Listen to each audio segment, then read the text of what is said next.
It's Wednesday night, and that means it's time for the Lamar Thomas Show, featuring the greatest receiver in the history of college football. Just ask him, Lamar Thomas. I was born in Ocala, Florida. I moved to Gainesville to go to high school. Been recruited probably since the 9th grade, illegally, I might add, by the University of Florida. I still can remember Coach Solinger, Don Solinger, coming out to our practice one day. Here it is, this guy comes out in the University of Miami jacket, and I said, I can't believe that's Miami out here. And, you know, I wanted to go up and say, hey, I'm Lamar Thomas. And actually, I did walk up to him and I said, hey, Coach, I'm Lamar Thomas. And he said, I know. And that was the start of my relationships with the University of Miami. Having another good block, and Toretto lays it out. Touchdown, Miami.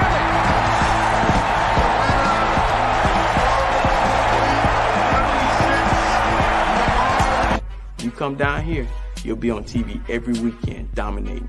I thought about it. I said, man, where do I sign?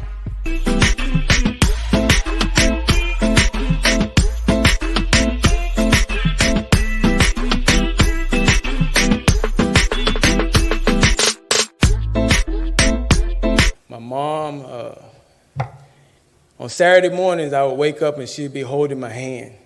I thought she was the weirdest lady in the world. But she was holding my hands and she would be rubbing them and saying, one day these hands are gonna make you a lot of money. She was smart.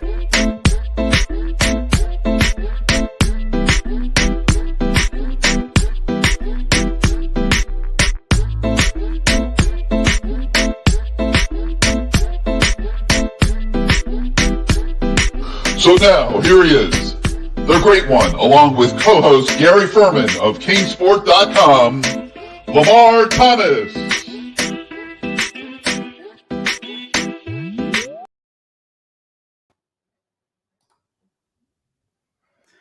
LT,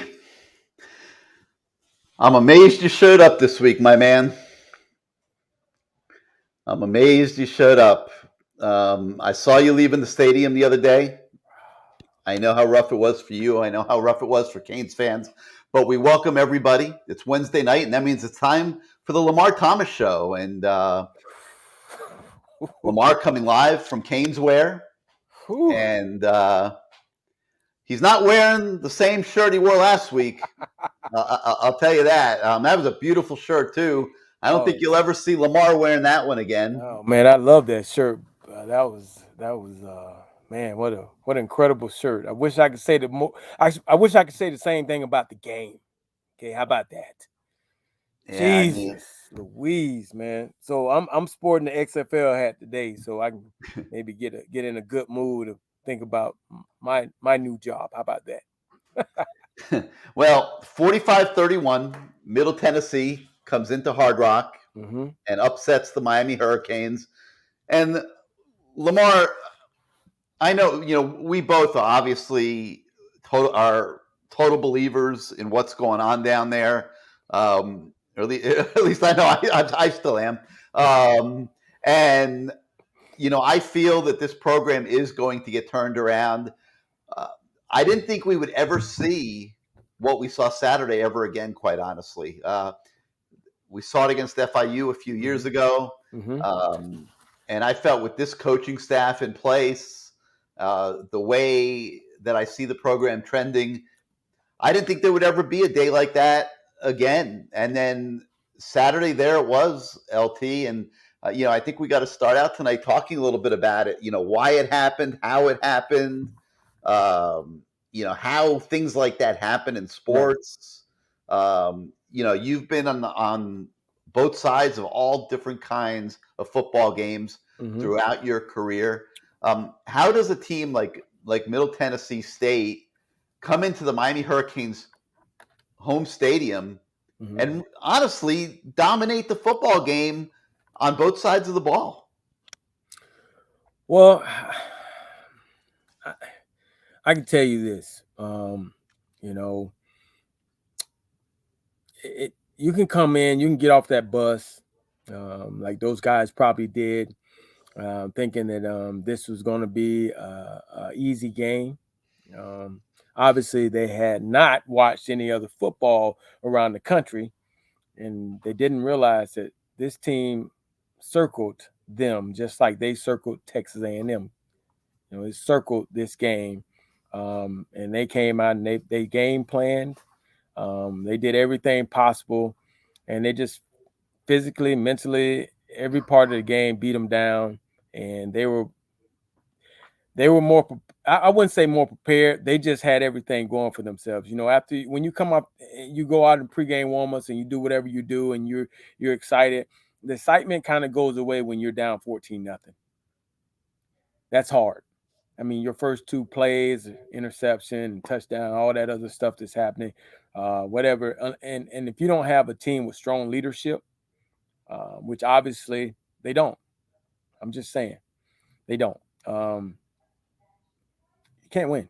I mean, you can try, but you can't win. And I can remember us being down 7-0 on the Vanover kickoff return. I know it's a little different, but I just remember going up and down that sideline going, okay, we tied up now. We might be down. We were already up 7 because we were playing at home. Now we tied up. Let's go out and win the ball game. That's the way I looked at it. I just went up and down the sideline. We tied up now, baby. Let's go. Let's go. But that's a tough one, man. That's a tough one to come out and be down like that to a team like that. And as more and more you start having 3 and outs or continue to turn the ball over, that other team is getting more confidence. They're not thinking you're the giant anymore. They're not thinking this is the Miami of the old. They're not thinking that you're the first round quarterback or the first round tight end or the all ACC performer. They're thinking we can beat this team.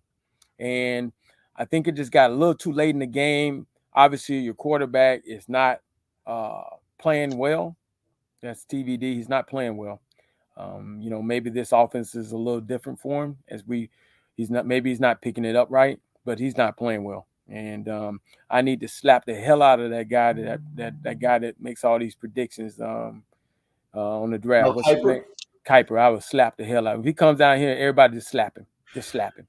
Talking about this kid's a first rounder. He's not. Not in this offense. And I know this. When you go to the league, you have to run their offense. They're going to draft you to run their offense, unless you're Lamar Jackson and they change the whole thing to suit you. You got to be able to pick stuff up. You can't just be able to play in one offense. You can't be able to play in one offense. I mean, hell, if this continues, maybe he needs to transfer to SMU. But I'm really hoping the guy takes his time and gets it together. But what we saw last year was entirely different than this year. He is off. He's completely off. And it could be maybe he just doesn't have the confidence in the receivers or the running backs or the tight ends. He might not have the confidence because they're missing. He's throwing the ball in the ground high. There's a lot of things that are going on the offensive side of football. Maybe he was a little worried about the O-line. I don't know, but there's something off. How about all the above? There's something going on there, and the spark was needed. I kept saying I was in the box at this point. I think I went to a couple boxes, by the way. I boxed around, hopped around. I think this time I was in with Rudy. Yeah, Rudy. Rudy, the guy that says he started the whole thing and the whole, get Mario down here. I was with him and I was like, hey, man, he needs to make a switch right now. Why? Because they need a spark. They need a spark. This is going nowhere. Put that other guy in for a series or two. Give your team a spark. I don't care if he's supposed to be a first rounder. Hell, we'd have done it to Gino. Gino, get your behind out there, man. Come on, we'll see you. Would you really? Yeah, man. Come on, bro. We need a spark. Well, obviously we ain't have nobody behind him. Forte or no, Forte was gone. I don't even know who the backup quarterback was. I didn't mess with him too much. But if you need a spark, you got to make a change somehow, some way. And that was like midway through the first, or maybe it was like beginning of the second. I thought that if we come out since they didn't do it the first half, you come out the second quarter, you don't make the switch at halftime. You let the guy have a series. It's too late by this time. And now those guys got to go in there with Rick Stockstill old country talking, getting his behind kicked at Florida State behind. He got them all pumped up and all amped up. And I mean, it's too late now. It's too late. It's too late. I want to talk more about the quarterbacks. I want to talk more about Rick Stockstill too. But I mean, I felt a lot of people are blaming Josh Gaddis. A lot of people are blaming Tyler Van Dyke. I felt what I was watching, LT, was just a totally exhausted mentally and physically organization. And I felt like it was just breaking down. It was springing leaks everywhere you looked. You know, they obviously, didn't have the greatest game plan in the world. I thought some of their use of personnel could definitely have been better. You know, the scouting, the advanced scouting, I thought broke down. I'm hoping that they didn't realize how fast those receivers are. Yeah. Well, I can tell you this, Gary. Don't mean to cut you off. I asked T-Buck. I said, hey, man, if you're out there and you, as a receiver, I'm going to test you all game long just to see on run play, see if this guy really can run. You played against this guy for 3 quarters. You know he can run. And they might call press, but at the snap of the ball, you getting the hell out of there because you like. And if they ask you why'd you get out of there with press bail or you backed up like cover 3, because that guy can run, coach. There's no way he should have been pressed up on that guy because that guy was fast, man. He still had 40 or 50 more yards to go once he hit the goal line. He might have been a 200-meter runner. Let me tell you. So 84.5 yards per catch he averaged in the game, Lamar. He had 2 catches for 169 yards. Both of them obviously were bombs. 84.5 yards a catch. I don't think the great Lamar Thomas ever did that. I think I had those kind of stats at PCR back in the Gainesville Rec League when I was playing against BFI.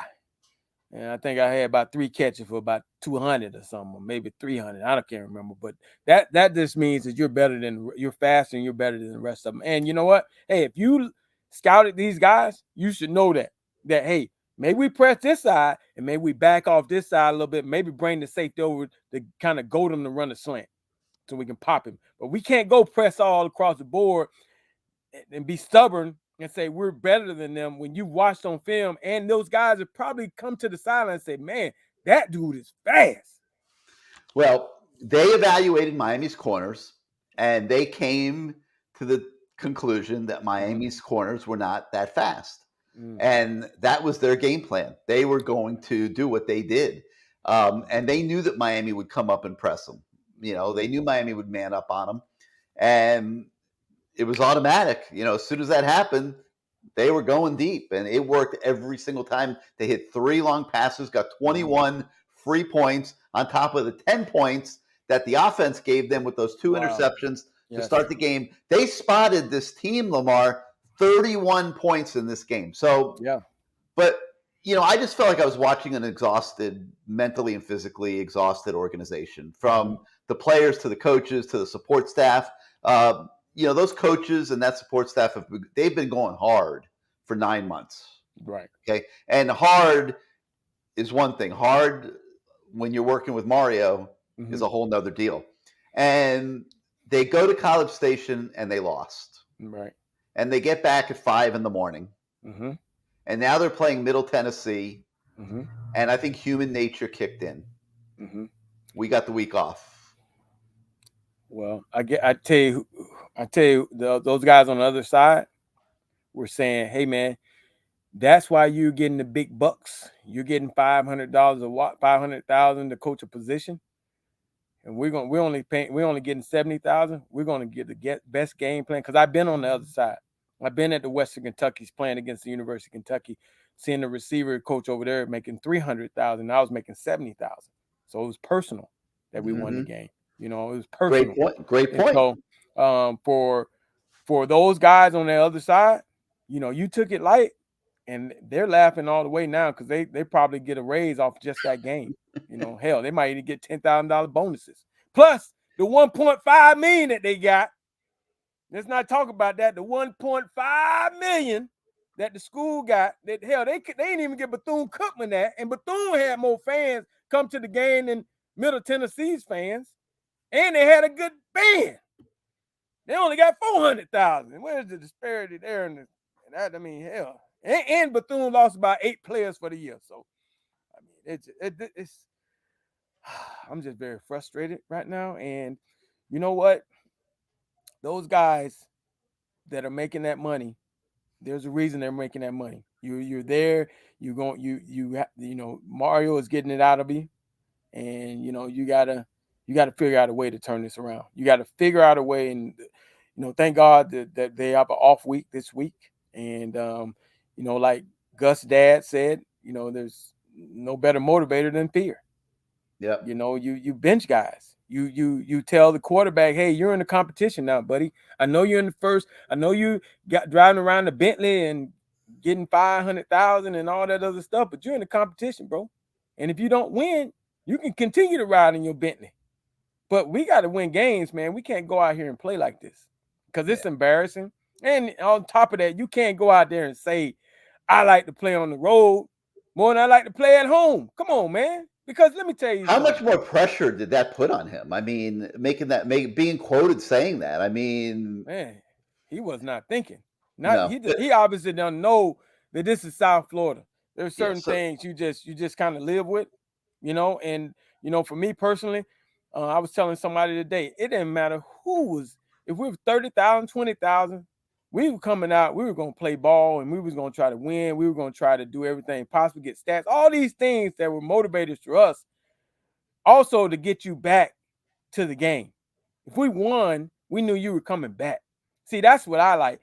We always said, hey, you might not came to this game because we lost the game. I mean, the few games we lost the BYU game, and then we come and I think we played like somebody sorry. Nobody came, but that's okay. Because you came back when we started kicking butt. And that's what you have to look at. This is just how it is down here, man. You gotta understand that if you're not a true winner, why are we going to waste our time and come watch you? Just that's what I learned. I mean, this ain't Gainesville. This ain't Lexington, Kentucky. This ain't Louisville, Kentucky, where everybody buys tickets and they show up. No. I might have bought the ticket down here, but hell, I'm going to sell that or I'm going to give it away, but I ain't going because I got to pay for parking and you ain't winning. You out there putting a bad product on the field. Y'all ain't showing up. You're throwing an interception right off the rip. You're letting a dude run a 200-yard dash out there on you. No. So you got to live with it, man. You got to, hopefully these are lessons that I know Mario knows, and he's probably trying to tell his staff. So, and tell his players. There's just certain things down here that are to be expected. And for that young man to say that, obviously no one had told him not to say that. So, and that's kind of on him. So now he has to deal with that being down here, and hopefully they don't scratch his car up. Yeah, it's just got a nice continuation of what's been a rough year so far for Tyler Van Dyke, and So LT. So I mean, I don't know if I'm right, but I felt I was just seeing a totally worn out organization, top to bottom, kind of implode last week, and now they got to rally the troops. They're back to square one and get it back together. Let me bring in our voice of the fan, Bruce Warner, to join the party here. And so I think it's back to square one. And LT, you've been at square one before at various points, and how does a football team go back to square one after an experience like that? You get back to the basics and you make the practice hard. It goes back again to what my man said about the fear. Unfortunately, today's kids, you bring the fear into it, they're going in the transfer portal. You can't push them too hard. You can't get in their face. You can't talk. You can't talk about the mamas. You got to be very. You have to be very respectful to them and all that other good stuff. So, I mean, I got My mama, if I told my mama the things that them coaches said about her, she'd have fought them every time she came down. But, it was just part of the game. It was a part of the game. It was what we expected. It was what, I knew it wasn't personal. It was just the way they talk. But you can't do these things to these kids. So hopefully he's making some practices very hard, and he's talking to them. He's loving them up afterwards to let them know it's not personal. But things have to change. You can't do that. You can't do that type of performance and put that type of performance on the field. So much talk about the offense. Let's start there. Let's give Tyler Van Dyke the benefit of the doubt for a moment. He can't play in Josh Gaddis's offense. Like what the hell is that, LT? Like a quarterback that is supposedly of the level to be a first-round draft pick in the NFL draft can't only be able to play in Rhett Lashley's simple up-tempo spread offense and not be able to play in a different scheme where he's got to make reads and execute more complicated plays and things like that. So I'm not buying that, okay? If this guy is the talent that everybody believes he is, then he should be able to play in just about any offense. Am I crazy? Gary, here's my point on that. Shouldn't they have noticed that from spring and fall practice? Because it wasn't noticeable in practice. That's what I'm talking about. Like I think that's a bunch of baloney. Like he looks fine in practice, executing those same plays. Well, maybe we need to play Central Connecticut State again.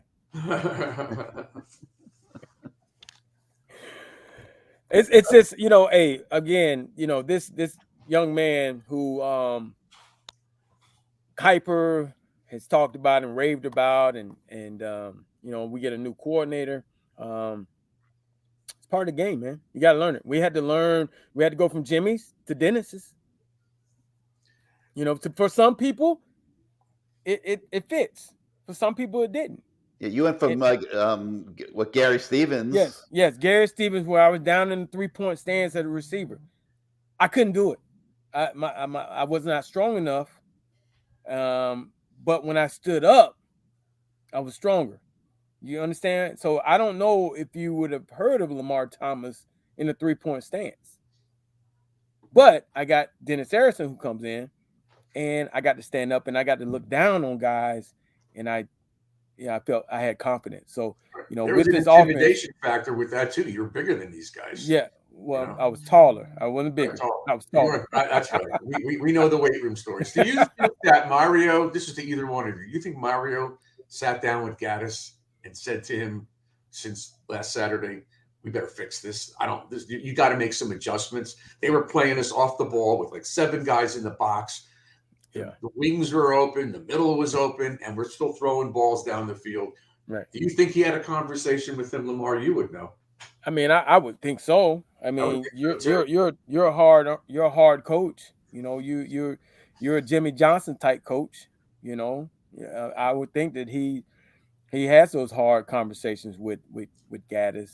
I don't. It's a different offense. It's really different than last year, and I knew that from just watching. Some of the when he got here, I knew it was a different offense. It wasn't as one read type of deal. This is an offense where you can go second and third read, but he seems to me, and it's just my opinion, he already knows who he's going to throw to, right, in his mind. For example, 4th and 1, the longest play that ever in the University of Miami history. What we had the quarter ended.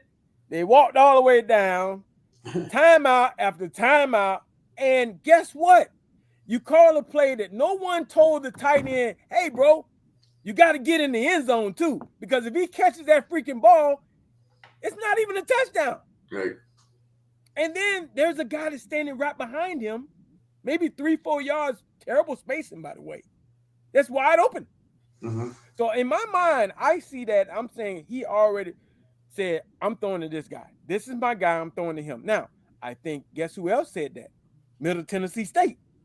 we know who you're throwing to, because that other guy, I think he was number 8 or something, he was standing back there waving his hands and stuff. So I mean, you got to be able to go with your reads, man. You got to be able to go with your reads in this offense. It's not a Mickey Mouse. I'm not. I want to make sure you guys understand. I'm not judging the last offense because it was successful with the weapons he had, which I heard Mario say it was 65% of his output that left, and that was the little guy who broke the records and Rambo. Harvey, yeah. So you guys know that 38 years ago, when Jimmy got here, people were saying, "Who the hell is Jimmy Johnson?" Yeah. What did he go, 8-4 or something like that? And people wanted to run that guy from Arkansas who coached at Oklahoma State out of town. And then Dennis comes in, which and he goes to the one back, and people were screaming, "One back? What kind of bullshit is this? Yeah. Who is this hit from Washington State?" Then when Butch gets here, he can't coach. He's a horrible game day coach. Well, guess what? Johnson's one of the greatest coaches of all time. Dennis got 2 titles, and Butch put probably the greatest team we've ever had on the field. So you don't know. But I know one thing. It took Butch a while. Dennis came into a loaded team, and Jimmy had to fix what was over there. But I trust Mario's going to do the right thing. And maybe he made a mistake with this coach. I'm no coordinator. How the hell do I know? Yeah. But I do know when I'm watching a game and I see a guy looking at a receiver the whole time, there's a problem. Yeah. They still should be throwing to the backs in the flat. They're not doing it. Some quick passes. And we said this last week, get him a rhythm. 3-step drop, get rid of the ball. Get rid of the ball. Those first 2 plays of the game, Bruce, were quick passes. Something happened. Those 2 guys were in the same spot. And they were rhythm. They were rhythm. It was just the rhythmless nation. It was to the other team. Okay. But they were quick passes. They were quick passes. Quick interception. Hard to believe. Well, the one was tipped up in the air. That was just a lucky play, I guess, for them. Hey. All right. So LT, just to finish my initial thought. So right.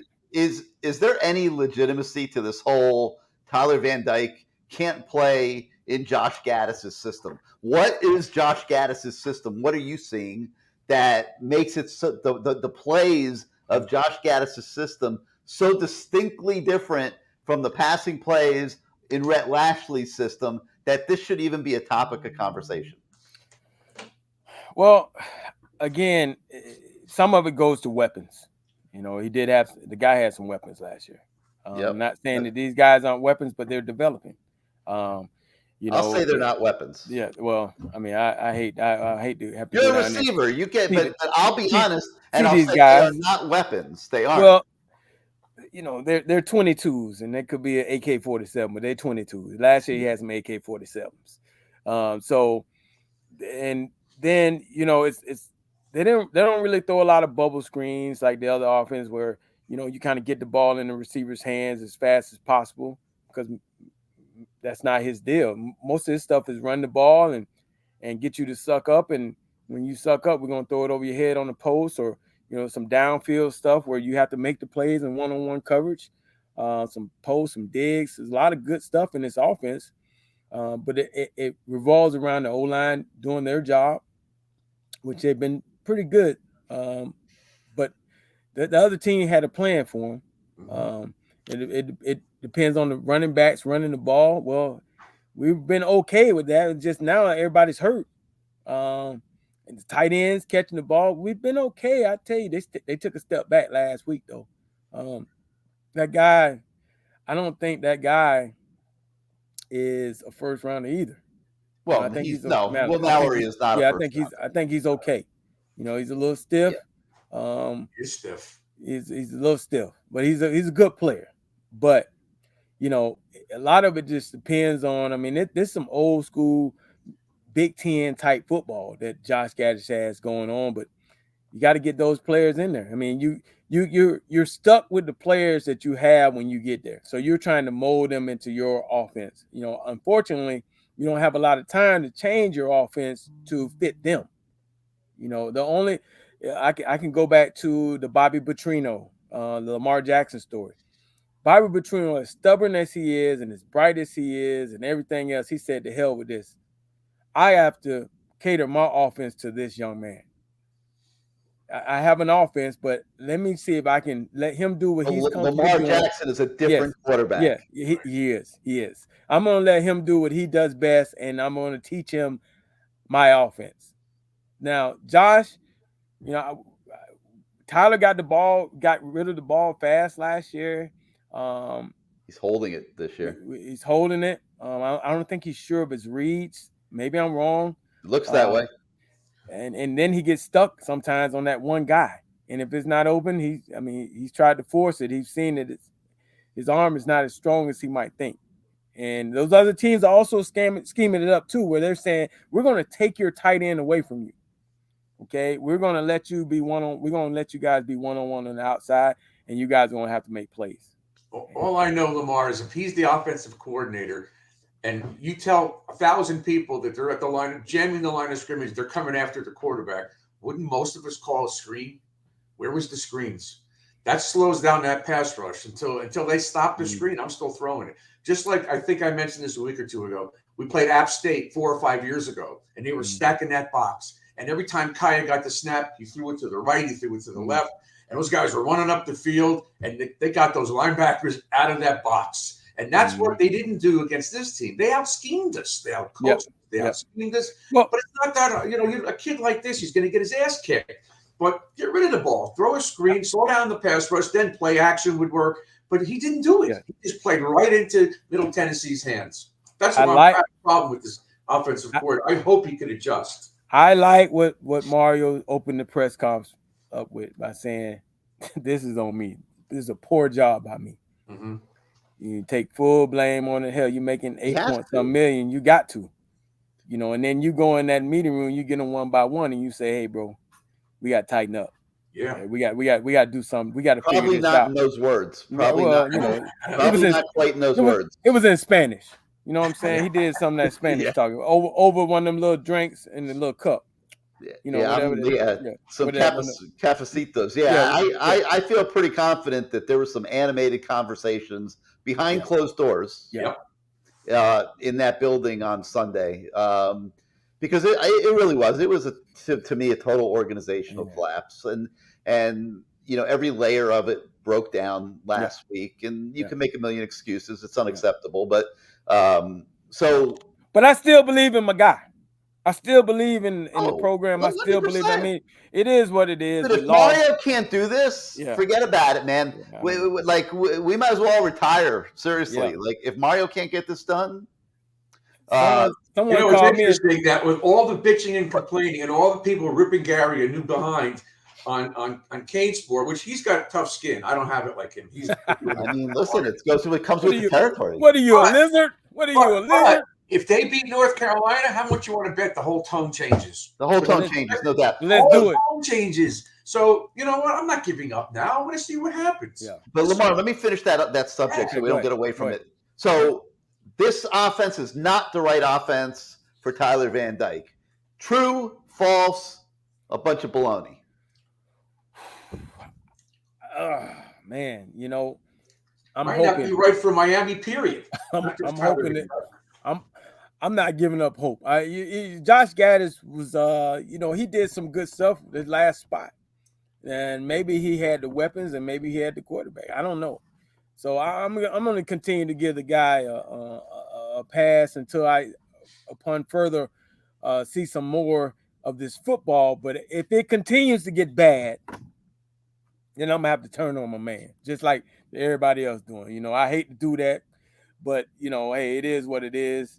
But I think it's going to get better. I really believe that they're going to go back this week, take this opportunity to get better, figure some things out, and let's not give the defensive guys a pass either. Now we'll get to that. They got some stuff over there. We can't just give them a pass. We're talking about Josh Gaddis. We can't get rid of the guy tomorrow.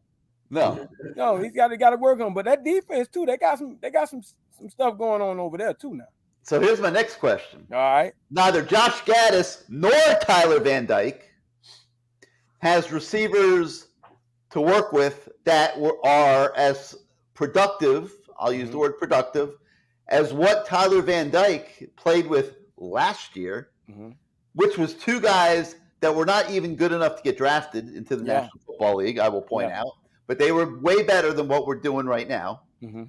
How does that impact the offensive coordinator and the quarterback that are taking the wrath of the entire Canes nation that wants scapegoats and blood for what happened on Saturday? And Restrepo. Restrepo being out.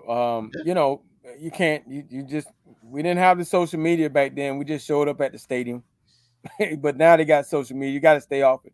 You can't even turn the TV on. You got to just get back to playing ball, man. Do they get out of jail cards because they don't have the tools to work with? No, I don't think nobody does. I mean, hell, I bet Josh Gaddis ain't going to Publix. Not without a disguise on. I mean, shit, ain't nobody. I bet they ain't going to. Nobody gets a pass. If you had Amon Richards and Darryl Jones and Lamar Thomas out there, we wouldn't be having this conversation about a loss because those guys wouldn't allow you to go out and play like that. But we changing things. I think that's lost here, Lamar. We're going back to the drawing board. We're having those players only meetings. There's a lot of this might be some fights up in that thing. It might be some people they're feeling so walking out with bloody noses and black eyes. And you also might have some guys that are open to throw to it from time to time. Yeah, well, of course. I mean, you're gonna have that because we're gonna not to mention we're down to like one running back. You might not need to be trying to force it through tight windows of the Texas A&M secondary to try to get the ball to receivers that have no separation. Put it all on my guys. I'm pulling all this together because here's my next question. All right, is Tyler Van Dyke, and I'm sure you've seen what's been going on the last few days. I came down saying Tyler Van Dyke does not deserve to be scapegoated for this. That Tyler Van Dyke should start the North Carolina game and be given an opportunity to play himself out of this. Is that what you said, Gary? That was my opinion. All right. And I think that's what's going to happen. Okay? All right, here's my opinion. Tyler Van Dyke need to win that job this week. He need to compete. That's what I said yesterday. Yeah. Lamar, if you're a coach, if you're a wide receiver coach, and you see this kid struggling, walking around with his head down, not changing what's happening on the field in the practices, you can't start him. No, you can't. You got to figure it out. You can't even go to one series deal. You know, you lost it. You lost it, bro. Forever. You lost it, and you know what? Obviously, you know you're. What does he drive? A Bentley? What kind of car you got? Me? You got something nice. I haven't seen his car. I don't think he drives a Bentley. No, that's Ohio State. My bad. That's Ohio State. You know, it's just one of those things, man. It's you lost a game that was probably worse than losing the FIU game. I mean, that game was. Did Tyler Van Dyke lose it, or did the Miami Hurricanes lose it? Miami Hurricanes lost the game. Okay, don't get it twisted. We're on the same page. But he played a significant role in losing the game. Yeah, because it was just the bad luck. You know, the bad luck, the tip ball. You know, there's some things. I mean, we don't know. All I know is I did see a little spunk when the other quarterback came in. There's a little bit more pep in the step. Now we don't know if human nature has kicked in with Tyler Van Dyke, where he is one of those guys that everybody don't want to be around no more. We don't know that.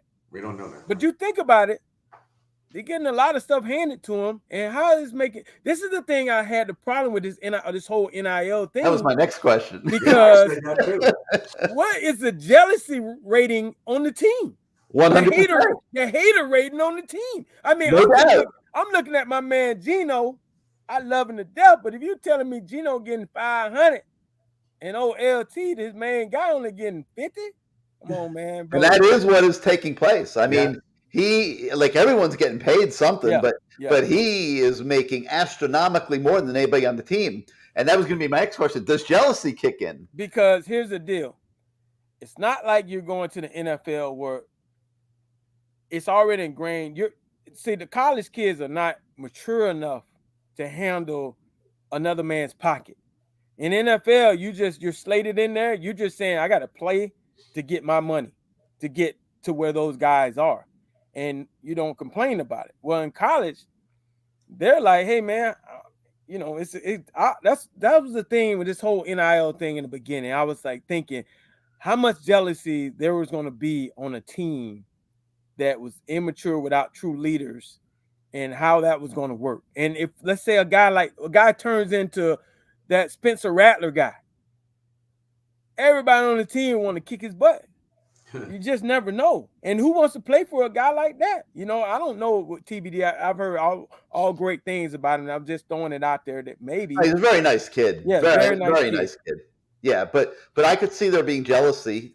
No doubt about it. But maybe he has too much stuff going on too that he's. Well, that was going to be another one of my questions. He lost his confidence. Richard said that. You're right, Richard. He has no confidence. You can see he's not playing like he did last year, but his whole world has changed. I mean, he's got a new head coach, a new coordinator, new system. He probably got a new couple girlfriends too. He's got one girlfriend. He got a couple on the side. I can tell you. I don't think so. No, I don't think so. I don't think you're right about that.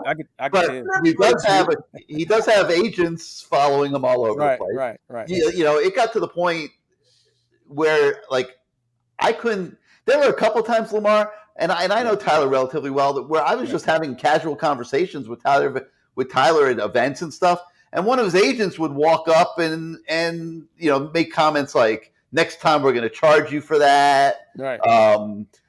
Hey Tyler, your dinner's over here. Right. Hey, you're too big now to just be having a casual conversation with somebody. I mean, this is what Tyler Van Dyke was surrounded by. Yeah.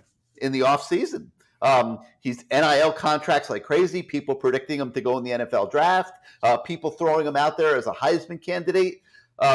Lamar, before you answer my question and you kind of did, and we're in agreement, he should have the opportunity to compete in practice and show that he is shaking it off. Mm-hmm. He doesn't just get benched arbitrarily, which was my opinion. I got assaulted for it, but it was my opinion. But all of these things that have been going on in his life, could that be contributing to the way he's been playing? I mean, that's a lot, man. That's a lot. That is, I've seen that take you down. I mean, the last time I was around something like that, and I'm just being honest with you guys, it was a Sugar Bowl. We were not truly focused. It was just too much stuff going on. Everybody's telling us we're the greatest thing since sliced bread. Agents everywhere taking us to dinner. We had limos, all kind of things. And it's not an excuse. It's just we were not mentally there that night. Great analogy. And when you cannot play the highest level of football when you're not totally there, you can't. If you're thinking about other things, maybe even about getting hurt, oh man, I can't get hurt now. I'm supposed to go in the first round. It's just that's not real. That's not what you're used to. So, I mean, we can speculate. That's what we're here for. And it's just our opinions. So don't hate us. How about all the overthrowing, Lamar? I've seen a kid he's trying to throw a 100-mile fastball every single time he throws the ball. Maybe he's trying to show his arm strength. I don't know. Correct. I just know that other dude, when he came in, I just saw a little spunk and he was able to move the ball. And I would love to be down there to watch the quarterback competition this week, because I would hope that Mario's from the old school. You go back, you put him in quarterback competition. And if his feelings are hurt, then obviously his feelings are hurt. He's not the right guy. You're not the right guy, man. That's what the competition. You won the job because another guy got hurt. Yeah. If you're the right guy, you're sitting there saying, I am not playing well, and I'm going to get this fixed. Yeah. And you're living in the film room, and you're doing everything possible. You're sleeping in the indoor for 2 weeks. You are saying, hey man, hey guys, let's stay out there and let's throw some routes every day. Let's do it, man. And you're telling the equipment staff to set up a cot for you in the indoor because you're not going home. I mean, it's a nice place. Hell, I could sleep on that indoor. 100%. Yeah, that's not like the old school. I would sleep in that thing. And he needs to have his followers and his handlers and whoever stay the hell away from me. Stay the hell away. Leave me alone. Correct. No doubt about it. Got to do. And you find out if he's the right guy by how he bounces back from that experience. Right. And I think if he doesn't start against North Carolina, then we know what happened during practice. It is what it is. I'm pretty sure that guy, he's from the same cloth. He's making those guys compete. You know, I feel bad for the guy because I think wasn't it his birthday, Mario? It was Mario's birthday, yeah. That's a hell of a birthday present. Hell of a birthday present, huh? Oh, All right, so since I'm on a roll here, putting you on the spot tonight. Oh my God. Yeah, let me throw another one at you. All right, go ahead. All right, you're 2-2. It's your first year. You're trying to make a splash. You're trying to build momentum. You're trying to recruit elite players. I can go on and on and on about all the things that Mario Cristobal is trying to accomplish this year. Right. Now, you got a clean slate. Your ACC schedule is starting, Lamar. Right. Let's say you're making the decision to start Jake Garcia, whose experience consists of that quarter and a half the other day, a few throws against Bethune and Southern Miss, and a few throws against Southern Connecticut last year, has never competed in an ACC game, has never gone on the road and played in a significant hostile environment. Any of those things that you're going to have to be able to do here over the next couple months if you are going to win the Coastal and get to Charlotte. Does that make a decision like that more difficult? Well, here's the thing. That guy that's been behind him has been waiting for his turn. You know, he's probably been chomping at the bit for his turn. He felt like probably, hey, I actually won the job. I should have been the next guy up, but it didn't happen that way. Got hurt. And so he had to sit back and watch the other guy do his thing. Now, for a whole year, the roles are reversed. Now, Tyler Van Dyke, you were sitting there before thinking, man, I'm third string. When am I going to get my opportunity? You got it. So now if you lose the job, you got to continue to work hard because you don't want, if the guy, you get your opportunity again, you got to be ready. Because if you're not ready and we put you in, and now it's almost to the point where that guy's really not a good quarterback. You know, if he goes in there after, let's say TBD, let's say he has a bad game and we put him back in. So he has to be ready. Competition for those guys is going to be very important. And I think the guy that comes out of it with the right mindset will be able to lead us because it's about mindset. Competition, that's what it was on our practice field every day. And I know Mario knows this, but sometimes I would think when he took over this program, you got all these people telling him how great this guy is, and he didn't maybe not want to hurt feelings. You know, maybe not want to hurt feelings and not want to make a change because you got Mel Kiper saying he's a first-round pick and all this other stuff. Well, maybe Mario thought the other guy was better. I don't know. Well, I know this. Mario's praise of Tyler Van Dyke only grew since he got here. I mean, It started out great and it ended up. But that's also called making sure your quarterback has confidence. He ain't gonna say nothing. Yeah, well, I mean, I saw enough out there. There was no sign of this coming, Lamar. There was no sign at all of this coming. This is a total blindside, monkey wrench curveball into this 2022 season. And my next question to you is a quarterback controversy, a quarterback competition in the middle of the season, a good thing or a bad thing? I think it's a good thing, man, because I think it's a good thing. I really do. I think it's a good thing because you know, you just lost a game that we had no idea we were going to play that bad. So you got to show the whole team that it's about competition. Everybody should be competing. If just not one person not competing, that's not showing everybody's on the same level. You know, you're a team. You know, so I would say for the team's sake, they see that Tyler's competing against Jake. Okay, well, I know I got to compete against this guy. And let's see who the best man wins. And we come out of it, we're better for Saturdays. I think the fact that Garcia stayed creates a lot of confidence in him because he could have bolted after last year and said, I'm not playing next year either. I'm not sitting on a bench for another 12 games. Yeah, but he had been hurt. He had no reason to leave. I understand that, but he still could have said, I'm going, and he didn't. So he stuck it out, and now we'll figure this out. I think that Van Dyke will start. Right. But if you start Jake, And Van Dyke may have a mental breakdown about not starting and may have his foot halfway out the door. But you need him because if Garcia gets hurt, you can't not have a Tyler Van Dyke on the bench. I don't want to go in. I'm not. Or struggles being a starter for the first time. Right. I mean, like who's to say they're going to go win all these games with a quarterback that's never played before? Like, I know. Man, I mean, when does that happen with a team that is at the state that this team is at? Right.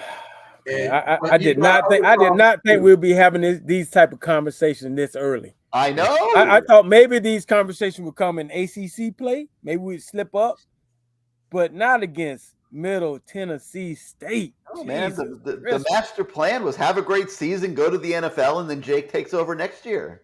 Like, that was the master plan. That is out the window now. Like, that is gone. I think we all agree on that. We have to touch on the defense because we will. No, we will. Oh my God, that was horrible. We will. So let's do this. All right. Let's take a moment here and let's hear from CaneSport. Welcome to CaneSport. Family owned and operated since 2010, CaneSport has all the latest merchandise for the Miami Hurricanes, Miami Dolphins, Inter Miami Soccer, and more. Come visit us at our store in Davie on University Drive, just south of I-595, or online at caneswear.com. CaneSport, the spot Miami fans shop. Yeah. Lamar, you can't let a loss to Middle Tennessee State have you lose your affinity for shopping. Okay? You are surrounded by all the great merchandise that has been rolled out for the 2022 season. Brett has the shelves loaded there at CaneSport. All right. Tell everybody why they should join you in making a visit to CaneSport. Well, I mean, first of all, when you talk about the shopping thing, man, that's funny because you think about this when my wife sometimes goes shopping when she's sad. So you just try to keep her happy all the time, right? You got to. So, oh man, this I'm trying to find this read right here. That's why I'm trying to stall. I start talking about my wife. Well, you could save the read for later and just talk from the heart. I mean, you're surrounded by like. Look. We got Dinewell stuff right here. My man Dinewell. This is a Sean Taylor shirt, right? Hat. I mean, all this good stuff in here, man. This is my jersey from last week over there. It's some real good stuff in here, and it's packed all up in this little old spot. Which, by the way, they don't like me talking about, but they're gonna move down the block a little bit to a big old spot where they're gonna make a studio, the LT36 studio, just for me. But man, what a great place! Got a lot of good stuff in here. And it's not only the Dolphins. I mean, the Cane stuff. It's Dolphins. It's that the soccer team with the Miami Inter Miami. It's all kind of stuff in here. And do you see any Tua jerseys? You see any Tua jerseys in there? Any Tua jerseys in here, Ken? No, not yet. They all got sold. So, and, they're probably gonna get some XFL stuff in here. I mean, Tua, the quarterback in town that has great receivers to throw to. Yeah, but amazing how much better he looks, Lamar. It's just the opposite. Everybody wanted to run him out of town too, didn't they? That's right. So, with that being said, hey man, we'll get a guy. We'll see what happens after this competition. Hopefully, there's some good competition this week, and those receivers, hopefully they will continue to get better. They had some flashes last week. They weren't as bad, but they had some flashes. They did some decent things. Right. Let me ask you a question. Who would you say is the best receiver? Well. Who's the best receiver out there now? Restrepo's hurt. Who's the best receiver that you see out there? Probably 5. 5, right? Keyshawn Smith. Yeah. You want to hear something crazy that just supports what and is part of my opinion that it was an entire organizational just exhausted week off? Keyshawn Smith was on the field. They had 91 offensive reps. Of those 91, how many do you think he was on the field for? He's the main guy. He should be on the field for what, 80, 70? 70, 80 of the 90, right? Right. You and I are on the same page. Right. 30. Look at his face. And he wasn't hurt, Lamar. He ran that kickoff back for a touchdown in the second half. Somebody messed up. Lasson showed up a little bit. I Latson was out there for 70. Yeah. But my point, but yeah, 69, I believe. But my point is this: you were losing from the get-go, man. Like this is no joke. Like that guy's your best receiver. He is your best chance to make plays down the field. He needs to be out there every play. I mean, they played offensive lineman, I think 98 snaps. I think it was 98 was the number, actually. He played like 30 of 98. The starting offensive linemen were in there every play, the whole game. Maybe he had some cramps or something. You don't know. I don't think so, Lamar. He took some he had some pickle juice. I think they messed up. He had some pickle juice before the kickoff return. I don't know, man. I'm with you. That guy's got to be out there 70 plays. I mean, you don't have the luxury. He's the only legit deep threat too. How could you not have him on just for that purpose alone? You got to line him up. Well, somebody said he was sick during the week. That's Dro. Dro said he was sick during the week. He didn't look sick when he was. Did anybody say that after the game? I don't know. When he was doing good things out there. I mean, and when you're losing 10-0 in the first part of the first quarter to Middle Tennessee State, I'm not sure sick matters anymore. All right, Lamar, let me switch gears here. All right, let's go to Rick Stockstill. Okay, so you were at Western Kentucky, so you know what it's like to be the underdog, have that chip on your shoulder, going to play the big boys. Okay, what is going through his mind before the game? We'll talk about after the game here in a minute. What was going through his mind before the game? Well, they had a great game plan. He had to make sure those kids had the confidence that they could go out and execute that game plan. And I'm pretty sure he said, if we can get up on them, we're not going to lose this game. And that when you speak that into those kids and it happens and they get up on them, they automatically think we're not going to lose this game. So you're just very positive during that week. You're very positive. Even Bobby Petrino was positive during a week against Kentucky or us trying to go up against Tennessee or something like that, because there's no sense in beating them down. You got to have them go in there with all the confidence in the world. So hopefully that confidence can continue and it be one of those aha moments like, oh crap, we actually can beat these guys. Well, I'm not scared.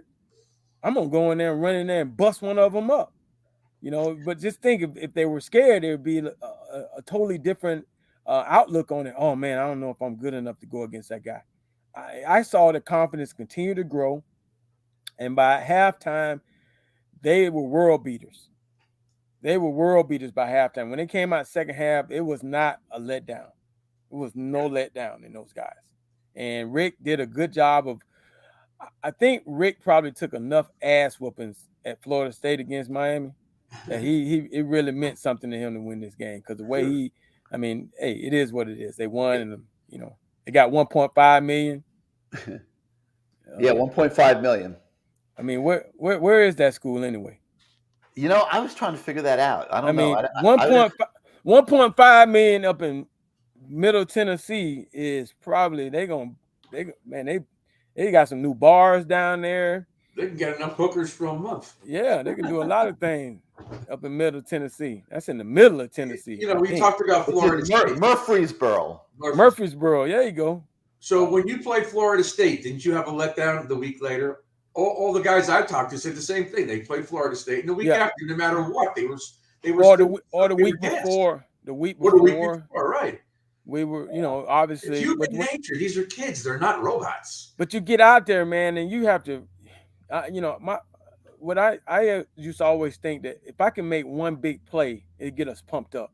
If I can take my helmet off and do something like that, it'll get us pumped up, get these guys rocking and rolling, or go up and down that sideline talking noise, or see a good play by the defense or something like that. You just need something. But that's leadership. That's leadership. That's leadership too. They had an answer for everything. Every time we were close, they stopped us at the goal line. Every time we scored, within 2 seconds, they were in the end zone. They had an answer for everything. And as bad as the offense was, our defense sucked. Plain English, they sucked. Yeah, we're going to talk about them in a minute. They're not going scot-free on this show for sure. So LT, so now you win the game, okay? Right. And right. you played the Rocky thing, and you win the game. Do you handle yourself with dignity? Do you act like you have been there before, or do you become the Lamar Thomas of coaching and take your helmet off and wave to the crowd and run your mouth like there's no tomorrow? This is a big moment for that team, for that organization, for the program. I mean, some guys handle it differently, and I think for him personally, again, think about it. He had to play against Miami back in the day, and he knows about the history of the program, and he probably told them they are not the same Miami. I remember coaching against Miami, telling my guys that is not the same Miami. That is not the same Miami. Believe me, that is not. You will not see Benny Blaze out there. You will not see, halftime the kids didn't know who I was talking about. Well, I had to mention somebody like Michael Irvin, or the Warren Sapp. You will not see those guys out there. So don't get it twisted. Go out there and play them just like any other team. That U on the helmet means nothing. That's what I told the guys at Louisville. It don't mean the same thing. And what helped me, they didn't even have the same uniforms I played in. So I was like, shit, I don't know that team. They had some green crap on that night up in Louisville. It looked terrible, and we kicked their behind. So, that's what he probably told them, man. Just don't get it. Don't think of the 30 for 30. That is done. The only thing over there they just got trophies in the room. This is a Miami team. Go out there and play against them, and let's see. We don't have anybody that scares either coordinator, do we, Lamar? The other team's coordinators, who are they scared of? Who do you got to watch out for? Sapp, not there.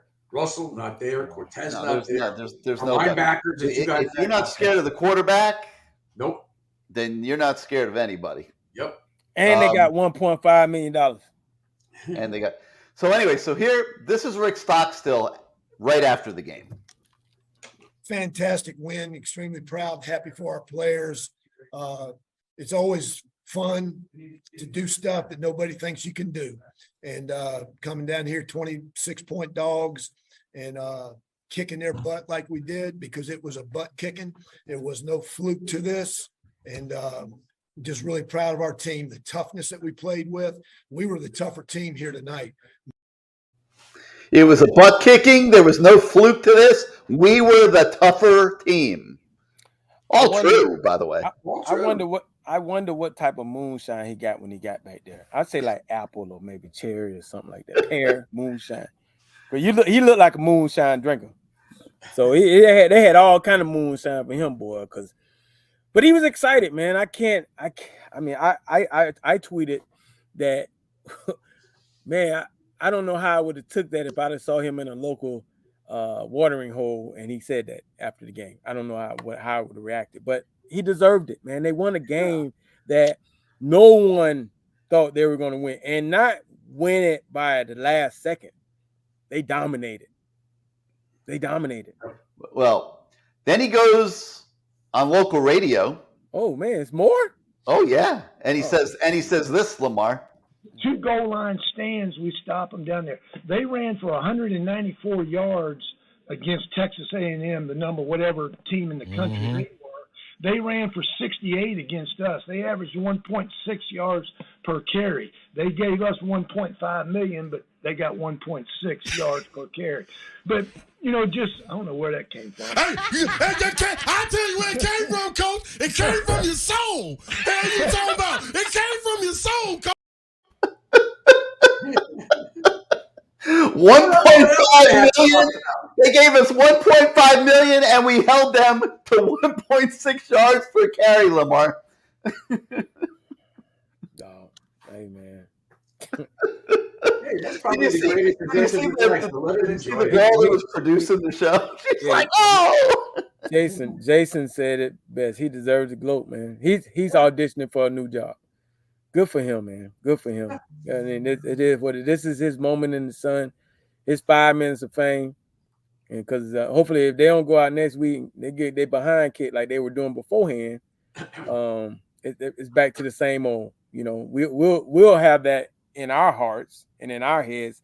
And now he's thinking about keeping his job. So good for him. Kudos to Murfreesburg and the apple martini. No, not apple moonshine that they got up there. Good for them. If Lamar Thomas were face to face with Rick Stockstill, would Lamar Thomas walk away from that meeting needing the law office of Christine Rosendahl, phone number at the bottom of the screen, because Christine is there for any Canes fan that gets themselves in any kind of trouble. She will get you out of trouble. Christine Rosendahl, Esquire, PA, 561-512-6199. Lamar does not leave his home without her business card. Would Lamar Thomas need that business card if he were face-to-face right now in Caneswear with Rick Stockstill? I have to go back to I'm assistant head coach now, so I would. Yeah, you're sitting there saying, man, I'm an assistant head coach now. Yeah, Gary's putting me on the spot here all night. I would have to walk away and think about my future. So I would let him glow. He deserves it, man. Kudos to he probably got some red man in his pocket and going to town. I bet you things are changing up there, boy. Look, by the way, for those who don't know, Lamar is now the assistant head coach of the Orlando franchise of the XFL, which will be coming onto your television sets, I guess, this spring. This spring, February, in late February. Who got the contract, Lamar? Huh? Who has the contract? For the TV contract. Well, Dwayne, Mr. Johnson, the owner of the league, Dewey. The Rock. He's the owner of the league, and he has. It hurts to say that, but he has the. He has a relationship with Disney, and what comes along with Disney, he's made a bunch of Disney movies, made a lot of money. What comes along with Disney, ESPN and ABC. So we signed a lucrative deal with them, and we'll be on there for a couple of years. So it's a great thing. It's an awesome thing. Can't wait to see those Orlando receivers, man. They're not dropping any balls. Can't wait to see those Orlando receivers. Hey, the good thing about it, it's not like college where you're stuck with them for the whole year. I just go to the GM and say, "Hey, get rid of him. Hey, you got to go." If we come up there, you're hooking Gary up with some seats, right, man? Oh yeah, no, we don't need no seats, man. Y'all on the field, baby. Oh, all right. Yeah, you get field passes, man. All right, so let me phrase the question this way. All right. Would you be taking Rick Stockstill next door to Caneswear to Mission Barbecue, the fantastic restaurant that is feeding you so well this evening? Oh, only if they have arsenic. I probably would take old Rick over there because he sounds like a good old country boy. And then they got barbecue over there, which I have the pulled pork tonight.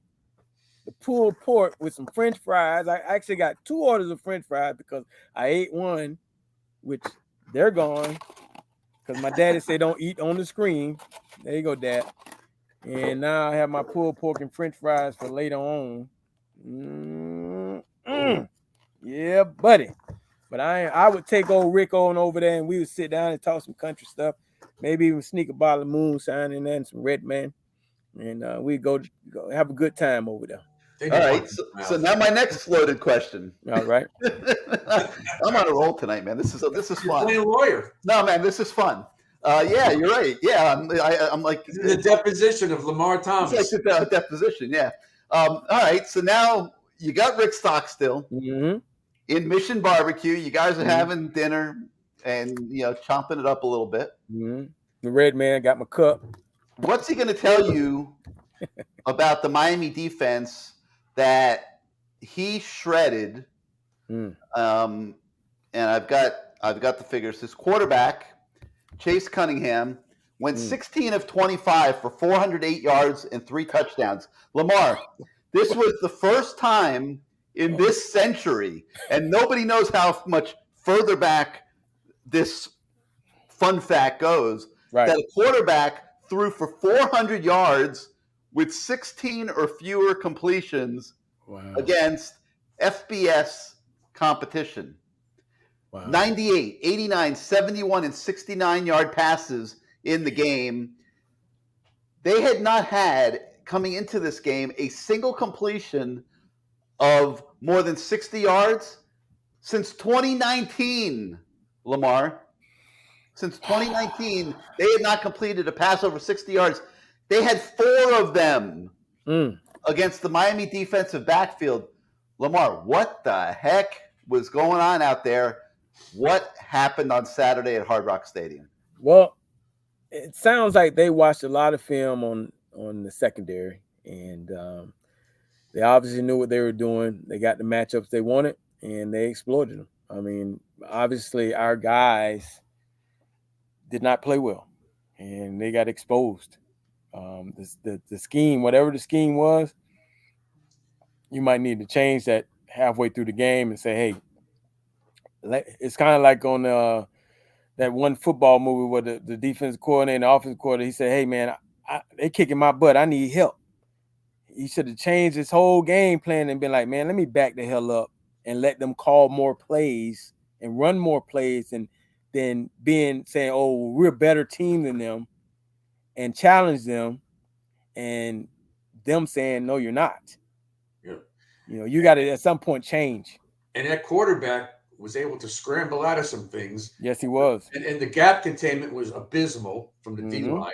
The linebackers were steps too slow and taking bad angles, and so was the secondary. It was a total 11-man flop. He was just not prepared, and not being prepared.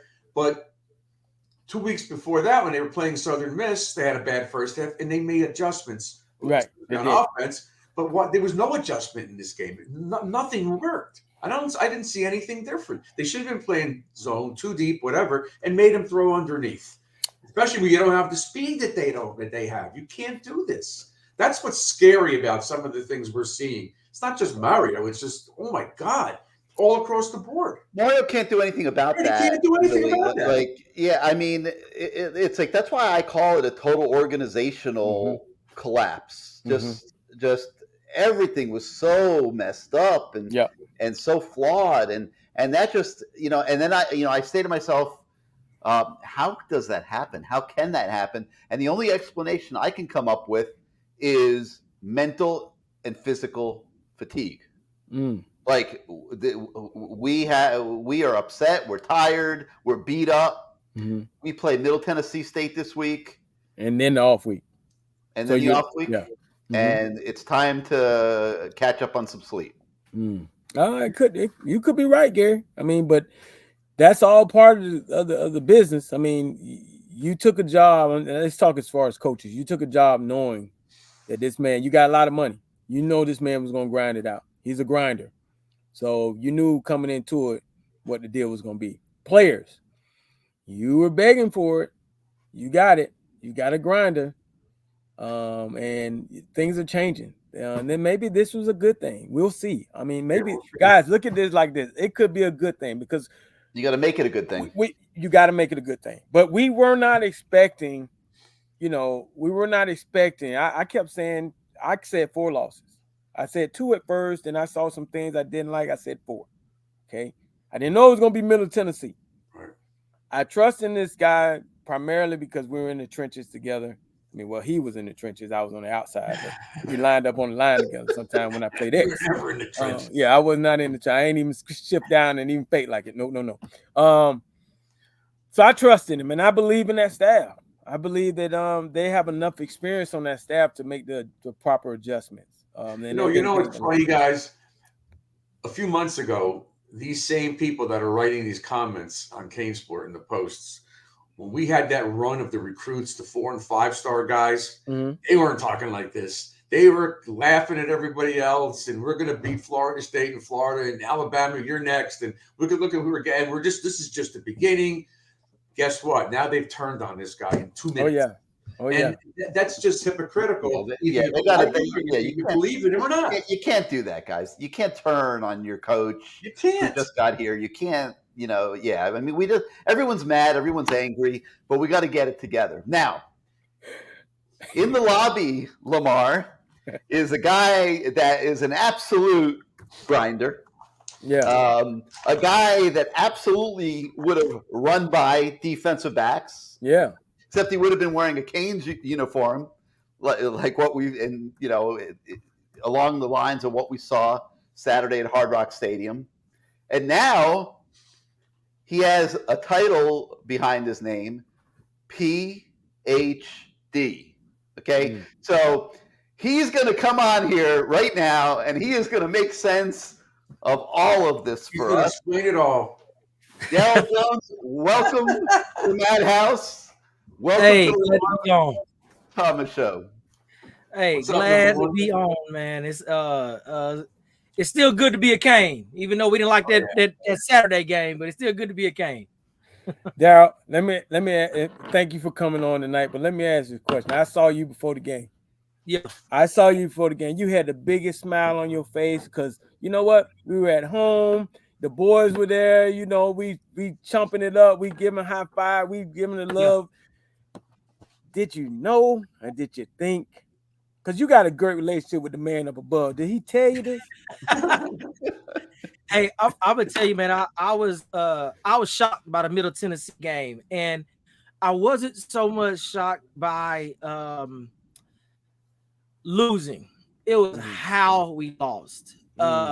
We got it handed to us, and what I didn't like being a wideout, and Lamar, I know you feel this because you were huge in my life as a Cane. I remember freshman year you coming in fussing at us about the offense only goes as the receiver goes. So I that always stuck with me, and I did two things was like. The only time our guys were really getting by their defenders was double moves, and their receivers were running by our DBs. And I was like, I did not like what I saw. I don't know if we weren't prepared. We took them for granted, or if we're just not as athletic as I thought we were, from that standpoint. And so that was a little frustrating. But when it comes to overall, man, I know it's year one for Mario.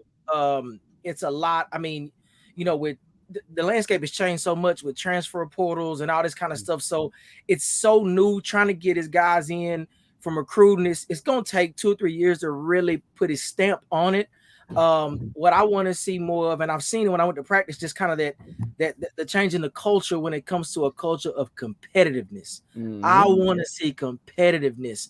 And I will say a little bit I did see some guys on the field that didn't quit. I did see some guys that kept going hard, and that's what I wanted to see. I saw some guys that tucked their tails in, and I hope the coaches saw who they were because, I'm going to keep it 100. If that's how you're going to respond, man, you're going to have to watch the game like I'm watching the game now, man. We can't have you on that field, man. You got to watch with us, because I can't have somebody tucking their tail and quitting or pouting and getting emotional. No, I need you to focus, and I need you to work, and I need you to grind, and I need you to compete. Till you can't compete anymore. And so I think Mario's doing that. This loss hurt just from the standpoint. I don't know if y'all saw. I saw the coach talking about how they kicked our butts, and I mean, he went lying, but I don't like hearing people talk like that. So I need these boys to bounce back. I need them to bounce back. Now, as a pastor, as a doctor, yeah. So did you pray about your anger about this? Did you have a conversation with the man up above and just say, give you the strength? Hey man, I'm always trying to be a good witness, brother, man. I'm always trying to lose, anything. But I'll say, man, with that, that passion doesn't go away. That same passion I had with the game is the same passion I have with ministry and my family and everything like that. So I still get fired up. Folk think like I just don't care anymore, about the game. No, I get fired up, man. I get it. I get excited either way. And so, I love the game. I love my Canes. And so hopefully, and I'm not fair weather, man. I'm gonna support the kids. You know what I mean? I'm gonna come in there and fuss at them if I need to. If they let me come in there, usually about once a year I get to speak to the team. So I'm gonna say some stuff I think they need to hear. Well, we know it won't be no cursing in it. So no, it won't be none of that. Won't be none of that. I'm good with that. And let me ask you this, Darryl. We got a lot of guys that have gone on in the ministries. Yeah. On the Rudy Barbers, the Derek Goldens, the Kenny Berries, all these guys. Yeah. How were you able to navigate that? in college. Because I know me personally. Yeah. I feel hard, brother. I feel hard. But how were you able to navigate that? I'm gonna tell you what's interesting about that, man. I'm coming from Dallas, Texas. That's I hear it in your voice. That's like you hear the voice. I want to keep my accent. I don't want to lose my accent down here, But being a Dallas boy, and that's considered also, the Bible Belt. And I came from that Christian kind of household and how I was raised with my dad. My dad was an associate pastor, all of that. So people were already shocked when I committed and signed to Miami, because they were like, no way, shape, or form are you a Miami Hurricane, and the truth be told, I thought, guys, like Bruce Gary, man, growing up in Dallas, I come from the same high school as Jesse Armstead. And so I watched Jesse. I come from Dallas Carter, and I remember going to the games, watching Carter just destroy people. We thought Jesse was our world. Jesse was the greatest thing ever, you know what I mean, growing up for us. And then he goes to Miami. So me coming up through middle school, high school, I can never imagine even being able to be considered to go to Miami. You know what I mean? I had no intention, never thought. And then here I am going to Miami, and people were like, "Man, you don't really fit Miami." And it's actually a both and, because in some ways I don't fit Miami, but I also I'm a Cane through and through, because I am a competitor, and I will grind and I will work, and you're not gonna outwork me. If I lose, you beat me, and so I that attitude is actually one of the things that drew me to Miami when I got around the guys and stuff. So now, when I came on my visit, it was the Miami visit. It was buck wild. Don't tell too much now. Hey, I got to tell too much. It was your congregation might be listening. Your congregation might be listening. The funny thing is, I left my visit like, I ain't going to Miami, man. It's off the chain, But then it came down to it, man. Me and my dad were really praying about it, and some things that just jumped out was the coaches, Curtis Johnson, the receiver coach, Butch and them. They were so honest with me. They were like, "Look, we got these guys. We want you." And I remember Curtis Johnson looked in my face. He said, "My top three, I want you. I want Daryl Jackson." Daryl ended up going to Florida, but he's like, "I want you. I want Daryl Jackson. I want Reggie Wayne." He said, "If you ready to play, I'm gonna play you. If you're not ready to play, I'm a red shirt. I'm gonna play you." Everybody else was telling me the sweet nothings. He was honest. So I come to Miami, and all the things that going to Miami, and you ask me how I navigate, like each year. Now I wasn't perfect, man. Sometimes my boundaries were a little too big, but I will say each year I did get more serious in my faith, man. And I did get more serious. And so even some people know this, some people don't, but for the 01 championship, I was serious about my faith and following Jesus, man. And I was actually married. I was like the uncle in the locker room, and so I was the married dude in the locker room. You were that guy. Yeah. And you know what? My teammates loved me, man, and they respected me. They saw I worked hard. I was gonna ball, I was gonna compete. I made plays. But then also they saw my consistency, you know what I mean? Even they saw the growth, I think, in me too. So they respected me for it. And that's when I like to tell young guys, I'm like, hey, no matter where you are, if you stand and you show that consistency and that work ethic, your guys will respect you and they'll love you. And so a lot of guys love me, man. And it's funny because years later I become the preacher, right? But it was funny, like guys like Adrian James was like, man, you was already preacher, man. We was already calling you. So I was like, back then I never even thought about it like that. I just wanted I wanted to go. The funny thing is, I was praying. I was like, I asked the Lord, I said, Lord, help me be on the part of a national championship. I want to win the Heisman, and I just want to tell people I love the Lord. That's all I want to do, and I got one of them. I got to win the championship, right? I didn't get close to the Heisman, but I did win a championship. Yes. And that was arguably one of the greatest teams ever played at the University of Miami. Oh, man. You know what? With all those players, great players. Talking about speed, Daryl, you watching what's going on? Let's start with the defensive backs. I mean, you must be sitting there. I can still play against these guys. Man. We got to look, man, we got to get faster. We got to get speed in here, man. It's funny. After the game, I was talking to some people about that, and I said, hey, some people like, hey, are these guys going to be trying to decommit all that? I said, no, this is a recruiting tool. Now you go to the top guys, be like, hey, you ready to play? We need players. We need athletes. We need speed. We need, because we don't get run by like that. It was sickening. It was sickening. And we normally have guys that run by people, and I'm like, we got to get back to that. Even, y'all don't understand. Like Lamar, hear me say this, but when I was coming up, man, watching I got to watch Michael Irvin, but that was Miami was otherworldly for me, being in Dallas.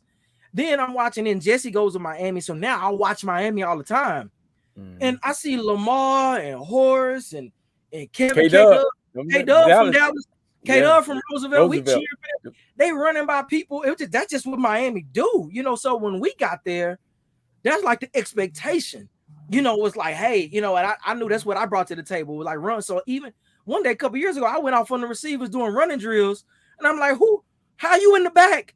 And I said, I hate to be the old guy, but when there was ever any kind of sprint, I was in front. Well, I was the fastest guy.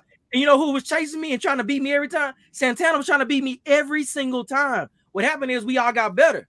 Then you had guys that went back down from, Clint Portis was always trying to beat me, and Philip Buchanan, and then Andre Johnson. And what happened? We got better. You know what I mean? And those guys go on, and that's what I want to see. I think Mario is bringing that attitude when it comes to practicing that competition and competing and driving and getting better.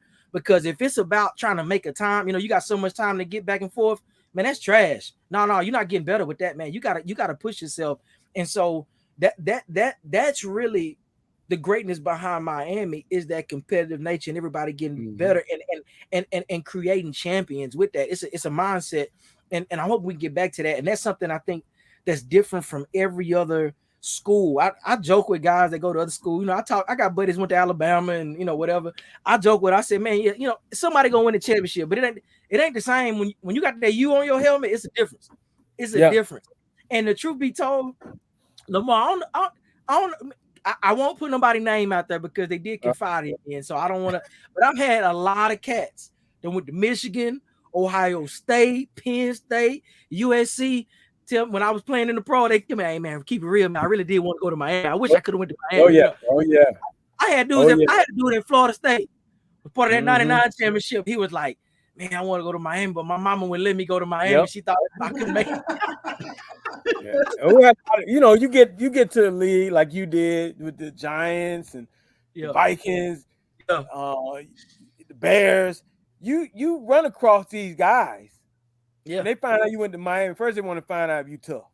Yeah, you a Miami guy. They want to find out they're gonna always challenge you on your tough. And you probably prayed for them, but I fought them. Hey, Lamar, I tell people this. The Lord gave me speed, so shame on me if I don't run by you, right? I mean, I gotta run by you. That's right. Hey, LT, you know what? If you didn't tell us he was a preacher, I would have guessed it in 2 seconds. He's just going and going and going. This whole congregation is just listening to Daryl go. That's awesome, man. The fact that all those guys that I mentioned beforehand, I mean, you knew some guys, you just know, you just kind of, you can tell, that not saying off, you just know that they're serious about, you'll go in their room and they're reading the Bible. And you just back out. You back out. Like this, get away from me. That's his personal time, because I'm about to do something I shouldn't be telling my mom about. You know what I'm saying? So you kind of just back out. You let them have their little space, And so it is what it is. Remember how? Before you got there, Daryl, we had guys that were married. They lived in the married housing. Okay. And you kind of say, "Dang man, he live in the married housing, man. He over there, he married." You see him at the training table, and they taking, they taking plate. like this. Yeah, from Miss Sarah, they taking the big old things home, and you're like, dang, he got a family to feed and junk. You know what I mean? So it's respect. It's always respect. You just like, dang. Yeah. Well, I am not ready for that right now. I used to use it as a tool, and my guys, they would laugh, but they also would listen to me. It was funny. So, Lamar knows the family, because my wife's family all went to UM. So I married Kamika. You remember Keisha? Mike Barrow used to date Keisha. Yes. I married Keisha's little sister. So it's funny because everybody knows. So everybody know the family and stuff, and so my wife at school had a lot of respect, now she had it going on, so there was a few players trying to outdo me. They were trying to I won the prize though. I won at the end, but everybody, they knew she was that kind of girl to be like, hey, if I'm gonna settle down, that's the type of girl I would want to be with. And so she already had a lot of guys respect too. So, but with that is I would use it as a tool. I'd be joking, like, cats talking about going out. Now, me and her would go out and have fun. And what they saw was you could be serious about your faith and have fun. Like I got joy. I'm smiling. I have a good time. I laugh. I joke. I am a clown. So you may pick up on it. I'm a clown. I like to, joke around with people. And but I would joke. They'd be like, they going out. And they'd be like, oh, DJ can't go out. He got to go home to his wife. So I'd be like, I said, shoot, y'all. I got a sure thing at the crib. I know what I'm about to do. Y'all scared, and I said, y'all scared. You don't know if somebody gonna, if you're gonna take something away that you don't want to take away. I'm free. But guy, we would joke like that and stuff, and I enjoyed it, man. I enjoyed it, and I think too, I think I actually use it because my guys saw that. I want to say I might have even I became a harder worker. You know what I mean? I kind of took, I kind of in a sense kind of became like this senior leader. And so everything I did, I was trying to be out in front. And it was weird because the 2001 season it's interesting because if you think about that season, Santana and Reggie had just left. I had a pretty big game in the Sugar Bowl. It was supposed to be my show. In spring ball, Dorsey was giving me all the balls. Throughout the summer, I get all the balls. First game of the year, I get the first catch. All this stuff, and then I get hurt. I miss half the season, and I'm like, Lord, what? I'm doing everything I'm supposed to be doing, but during that time, I learned a lot about, hey, even in this walk with the Lord, I don't do it just so I can get a blessing and play good on football. It's just my life, but also it matured me because I'd be the first one in the meeting rooms. I'd be the first one in the training room. I became like kind of like a player coach. And then when I came back healthy, we were right back rolling, and we were beating up everybody. And the thing was like, Andre, I joke about this. I said, if in the national championship game, the first touchdown, it was a twin set. It's double post. The way the film show was every day in practice, Dorsey threw me that post. It was to the front pylon. It's touchdown. That's where it's gonna go. The free safety comes down on me. Everything on film, the free safety would go with the top post. He doesn't. He comes down to me. So I look up, I see the ball. I'm like, man, what's going on? I see the free safety. I'm like, Dre been killing people all year. You supposed to be covering him, right? Like I've been hurt half the season. I'm like, what you doing? But it was funny because when I say I matured because Dre was this redshirt sophomore that hadn't had much time. We had Kevin Beard, we had Jason Gethers, we had a lot of talented guys. But I'm glad to be part to where like because I was hurt, I went to another level, and it was like I was like a secondary coach. So like even when it came to discipline, they'd come tell me and be like, "Hey, so and so, Miss Class." I'm like, "Oh, okay, I got that." Sand fit, So but to kind of help shape that and be a part of that, man, I'm grateful for it. And then to come back and the only thing I'm a little salty was, man, because I was hurt. My draft status dropped a little bit, but then it dropped because I ain't had no stats because we blew everybody out. That's right. That's right. They taking me out the game. I'm like, no. I got an argument with CJ Lamar. I said, man, put me back in the game. I can see that too. Like, you don't sit down. I like to need more catches, man. Hey, I probably was there on the sideline because that's when we could do that. Oh yeah. Those days went away. They're back a little bit. They're back Aaron Judge is at 61. Just if anybody cares. Oh, congratulations! There you go. Who was that against? Man. Who was that against anyway? Who did he hit that home run against? I'm not sure who they played. I'm sure they'll play it over and over again. So let me ask you this, D. So if you had a chance to go sit in that receiver room, oh yeah, good question today, and what would you say to those guys? Remember, you know, as you well know from being a pastor, obviously any type of leadership, you have to be able to in today's age, you can't hurt feelings. You have to kind of, you know how people gonna leave your congregation because you don't hurt their feelings. You told them, hey man, I saw you on the corner drinking that 40 the other day. Oh man, what the priest doing passing on the corner? But what would you say to him? You know what, man? It's a lot of truth to what you're saying about how people receive information now. Now I don't sugarcoat, but I think I do a pretty good job of communicating truth and facts, but also kind giving some dignity to the person. And so honestly, man, I thought about oh man, before the season started, man, I saw the receivers dropping a lot of balls, and I was like, dude, how many balls are you catching before practice? Like just straight up, like you need to be catching a minimum of 100 balls before practice start, just to build it up. So if I was able to go on that today, I really want to challenge them. I want to ask them questions about how serious are they about their craft. You know, what kind of player do they want to be? Do you just want to shine? Because some dudes just want to shine. You know, they just want to get a highlight, put it on Instagram. That's what they want, but they don't actually want to be good at what they do. They don't want to be great at what they do. So I would challenge them in what their expectations is, and do they really want to be great? Now, and then I'm gonna show them. We losing?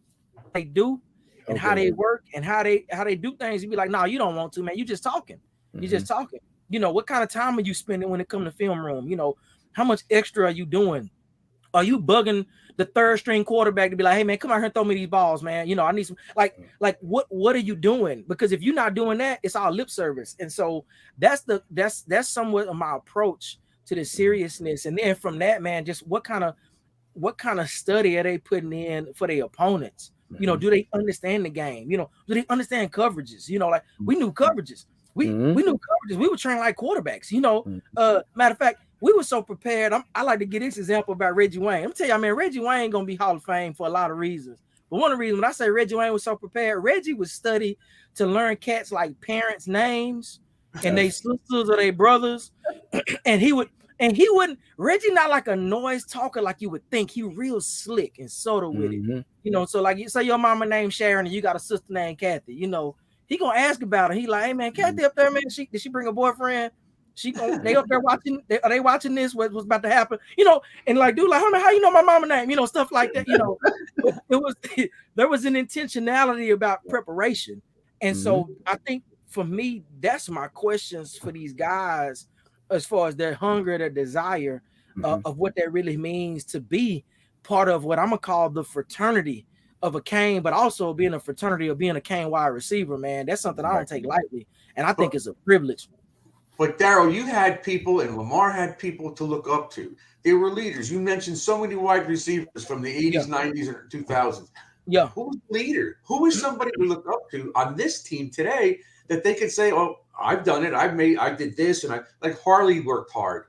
Yeah. Here the 1 year, but who is there now to tell these kids, "I did it. You can do it"? There's no leadership. Yeah. And that's been unfortunate, man. And I'm hoping something comes back like when we were there, you know, the guys like Lamar and them, and I never forget my freshman year was one day we were out there doing one-on-ones and Michael Irvin was out there with us. But it was that culture. There was always the Canes coming back, working out with us, training with us, just being around. I know there was a time where that got done away with, like a few years ago. I'm not gonna even blast people. I was like, you know, I was told like I you know, they didn't want me coming back in the weight room, and I'm like, dude, I've been working out down here since '97, since I came in as a freshman. Now I can't come. Like, where this come from? You know, and that did something. You know, like I feel like this. When I was still playing, I would come back and work out, and they would make Devin Hester run with me. You know, and just that, and I'm sitting here like, man, I can't let this youngster beat me in these drills. But I'm like, this dude's special though. This dude's special. You know, like, you know, and to this day, that did something for him. You know what I mean? Like, he see me. That's my point. He sees me. And so I hope we can get back to that. You know, like, hey man, call Travis Benjamin. Travis, you know, Travis been playing. I like Travis too. But Travis need to get in there, because they may look at me. You know, I'm old now. I don't know. They may look at, Lamar. You know, I don't know. But we do need that, because that is a difference when it comes to Canes football. And I would say anywhere else, man. Anywhere else is that pedigree, but that I keep calling it that fraternity. Where it's like we're these brothers, and it's this legacy, and we're part of this entire narrative and this story that's continuing on. And there's expectations, man. I need you to play. So, you know, I don't know. KJ Osborne need to get down here. You know, he current. You know, I know he was only here for like a year or whatever, but he came. You know, he played and he worked. So and he was a hard worker too. He's a hard worker, yeah. So we need that. We need that coming back. We need that. You know, we need to come down here and work out these cats and charge them up. You know. Because like I said, for us, we even pre-YouTube, we trying to find stuff on YouTube, for us to playing. But No think that's important. I think that's important for them to hear and see. But then also just hear, just keep hearing it, because it's just that expectation, it's the mindset they need to have. There used to be a fear of letting you guys down. Yeah. I don't think that fear exists anymore. Yeah. And Lamar said something too. I'm gonna tell you, it was big having our big brothers on the sideline. Mm-hmm. That was big, man. That was like to come out the field and see them over there, to be like, and they cheering for us or fussing at us, whatever we needed in the moment. But and it wasn't like, the attitude of, man, y'all done with. No, it was like, no, this is what we do, and it's expectation. And to see that, I don't know why we can't be on the fields, the NCAA thing. I don't know, but I think that was important when it came to our performance, because it was this understanding of we're part of this legacy that's continuing on. And remember, I came in fall 97, we went 5-6, no bowl game. It was the last year of probation, all that. We didn't have the scholarships. And so, just being straight up, we were trash. Butch went young. We took our knocks on the head with that attitude. We was like, hey, we gon' nobody going home for the summer. We gonna work out together. We gonna live together, and we gonna do everything we can to get back to Canes football. And I think all of that coming together is what needs to be happening. And I said at the beginning, I think Mario is trying to take things in that direction. It is, times have changed in a sense, but that attitude, I think, is going in that direction. And so, I want to support that. I want to be a part of that however I can. Well, I'm hoping that that you can be a part of, just like the rest of us. And we definitely appreciate you coming on here tonight, man. And it's always a joy to see you, man. You put a smile on my face every time I see you, because I just know that you're gonna keep it 100. You're gonna tell the truth, and you're gonna always say thank you, big brother. I feel like what I do, man. I don't know what I did. You're like, hey, man, thank you, man. I'm like, all right. I feel good every time I walk away from you, man. I'm glad about that. Hey, LT, man, it's all love. When I talk like this, and Lamar hears a little bit of this, but with you guys on, I want to when I said earlier, growing up in Dallas, man, and how Miami was, I never imagined being part of the Miami family. You know what I mean? Like it seemed like otherworldly, right? Like that's the top. I'm just trying to get in where I fit in, and to be part of the Miami family, to be part of the Miami history, man, and legacy. Because like when I was watching, man, I was, Kevin Williams in high school was unstoppable. So watching him with Miami and Lamar just bombing cats up, and I'm like, Lamar gets those deep balls. Look, I don't know if Lamar ever in his life was as fast as me. I ain't never been close to bombing cats up like Lamar Thomas. Like Lamar is going, look, I was like, this joker is the 9 route touchdown, and so to be a part of all of that, man, and to have a relationship with LT, man, having watched his career, and to be just a guy, like just Lamar, just a guy, and for me to appreciate that. Lamar ain't never been a prima donna. Some guys be superstars and like you can't get close to him. Lamar is just a guy, and I've always had this love for him. And even like I said, him challenging us and challenging me to be the best I could be, went beyond just football. Man, just went beyond that. So that's why I'm grateful, man, and glad to come on the show, man, and have a good time with you guys. Hey, Daryl, before you go, let's not leave the Cane fan out. Okay. I want you to leave us with a little something for the Canes fan, from the heart of the preacher. And the Canes nation is hurting. Yeah. That was a rough Saturday, and I think everybody felt like they weren't going to have to experience that ever again. So leave us with something for the Canes fan, will you? Hey, to all the Canes fans, to all the Canes nation, man, I want to say this, and this is a word that's not popular today, but be patient. Now, I know when I say patient, I don't mean like it's this indefinite period of time, but this is year 1 for the crystal ball era. There's a lot of things that need to take place, and like the old saying, Rome was built in a day. When it comes to culture changes, when it comes to attitude changes, there's some time there. And so I say, hey, stay with us, stay supportive, keep our Canes accountable. You know what I mean? Like don't just be accepting trash. Keep us accountable. They need to hear, you know what I mean? But don't beat the boys up too, but don't beat them up too bad too. You know what I mean? So but continue, man. Hey, this is Canes Nation, and I do believe the trajectory is heading in the right direction. So I don't lose hope. Now, this loss hurt.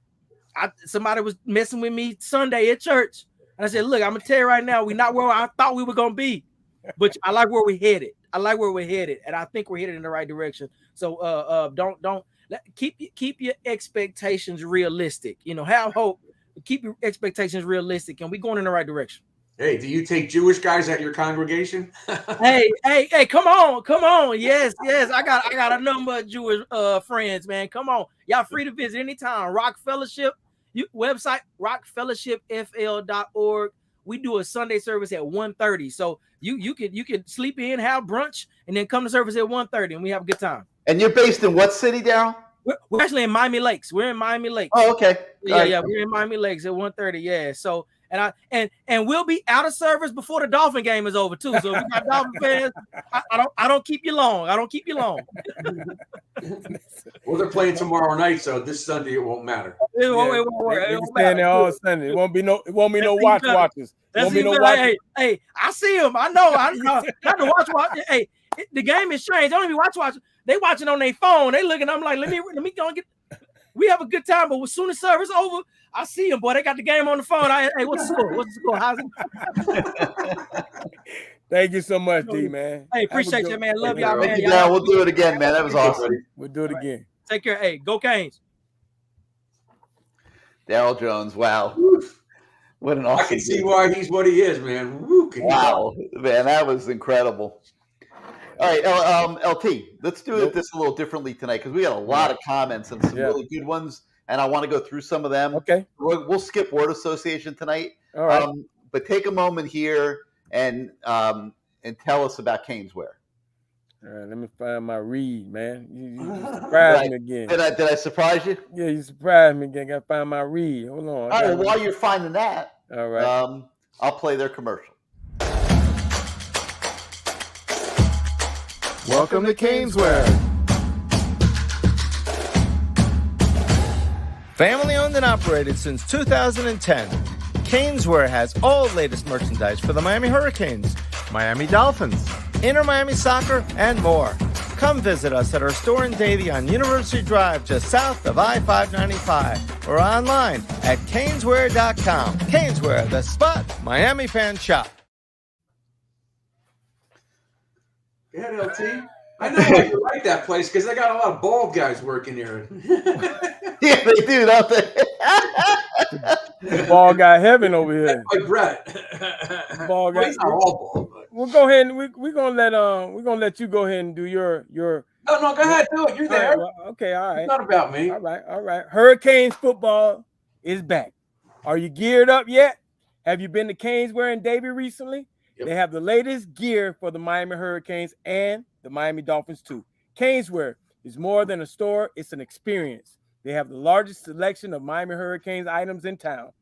Items from Adidas to Dime Life, Flow Grown, and other brand names, including team sideline apparel, and hundreds of different t-shirts, jerseys, polos, hoodies, and hats and all. Sizes for men, women, kids, babies, and even pets. CaneSwear is your tailgating headquarters. Tents, chairs, tables, flags, decals, magnets, license plates, sunglasses, and tattoos.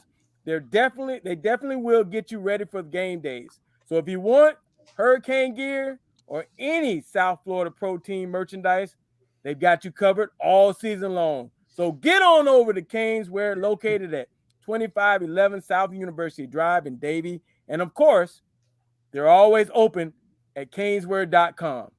CaneSwear, the spot where Miami fans shop. All right. Yeah. All right, Bruce, before we get back to this, you got anything you want to say about your special mission these days? Oh, listen, I got about 8 calls already this week, and it's only Wednesday. from people who can't see their kids, their fathers who have out of wedlock children. And for whatever the reason, whether they're animosity with the girlfriend, they don't see their kids. And under Florida law, that is the law. They don't have to let them see these kids. You're not married to them. So legally, they're not your children, but you have to do something about it. And that's file a paternity action. And you serve her. She has to appear. She can't take off with the child. Once she's served, she's subject to the jurisdiction, whether it's Broward, Dade, Palm Beach, whatever. And then you will get your rights and you will see your kids. You will have a schedule. It might be not easy to fight with her because she doesn't want you to have time sharing and overnights. The more overnights you have, the lower your child support is. So there's a correlation. But you will see your kids, and she will not be able to leave the area even if she finds a boyfriend, they want to move away. But right now, you have no legal rights to see those kids. And anybody that calls me, I'll give out the number, I will give you a 20% discount. I will take at least $500 to $1,000 off from my Canes friends to do that for you guys because I want to see you have your kids. And many of you know I lost my son. I fight for fathers that want to see their kids. I'm tired of this crap. It's an epidemic in South Florida. 954-258-2525. It's 954-258-2525. It's a really easy number. If you can't find it, call Gary, put it on CaneSport, call LT. He knows my number, right? And I'll do this for you. It's really important for you guys to know your legal rights when you have out-of-wedlock kids. That's what I want to say. All right, LT. Yeah. James Welford wants to know, and this is interesting, and you're the assistant head coach now of the Orlando franchise of the XFL, so this is a great question for you. Why do you put in a totally new system? You come into the job from Michigan. Mm-hmm. You probably have carte blanche. Mario is going to give you some run game concepts that he wants to see in the offense, no question about it. Him and Alex Mirabal will have some of their run game concepts that they absolutely want in the playbook. Right. But you have carte blanche to put in your passing game and the whole thing. James Welford wants to know, why do you put in a totally new system when the previous one was very successful for Tyler Van Dyke? Why not, keep at least part of that system and gradually change? Now, when people ask me that, I will point out that they did lose 5 football games last year. So as great as we think maybe that offensive system is or whatever, it may have had its pluses and minuses, in fairness. But what do you, the assistant head coach of the Orlando franchise of the XFL, say to that question, which I think is a darn good one? Oh, it's a great question. But, Josh Gaddis didn't run that offense. I mean, the only thing he can do is try to run some plays of semblance. I mean, something similar to what he saw last year, but does he really know why they're running these plays? Everybody has their own system. He has a system that obviously his system was the head coach's, what's the Michigan's head coach name? Jim Harbaugh's system. Obviously that's because I'm pretty sure they worked hand in hand together on calling those plays up in Michigan.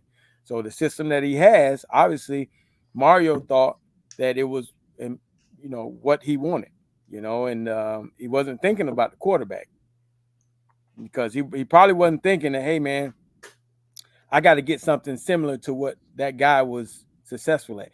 He just was thinking, I got to get the best offensive coordinator that's out there right now, a guy that's been successful, a guy that's won the Broyles Award, all these good positives that come, Michigan going as far as they did last year.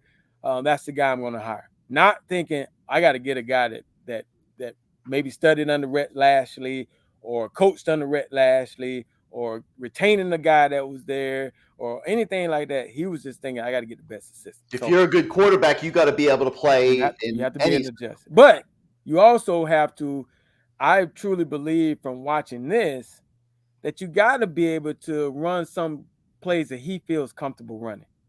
So you got to figure it out. You got to come to some type of happy medium. Yes. You got to. In defense of, not defense of Gaddis, but I didn't think Lashley's offense was so great. I remember last year, the CaneSport posters, and myself included, were screaming, this running game sucks. He's running up the middle all the time. And we were complaining about that. I think this year's running backs are playing better than last year's running backs. And this run scheme is way better. Yeah, and these kids are really knocking. They're doing really well. 8-9 yards a shot sometimes. We didn't have that last year. It was 1 yard, 1 yard, 1 yard. So I gotta admit, Bruce, I was a little salty about last year's offense because they threw so many bubble screens and it helped my man break our records. So I know that. I was Salty. Still, I was a little salty about that. If Van Dyke was playing better, maybe we wouldn't be screaming about Gaddis because the running game was better. That is true. Along these lines, LT, Jason is trying to make the point that Mario Cristobal, he learned from Nick Saban at Alabama, which is certainly part of the coaching education that Mario went through.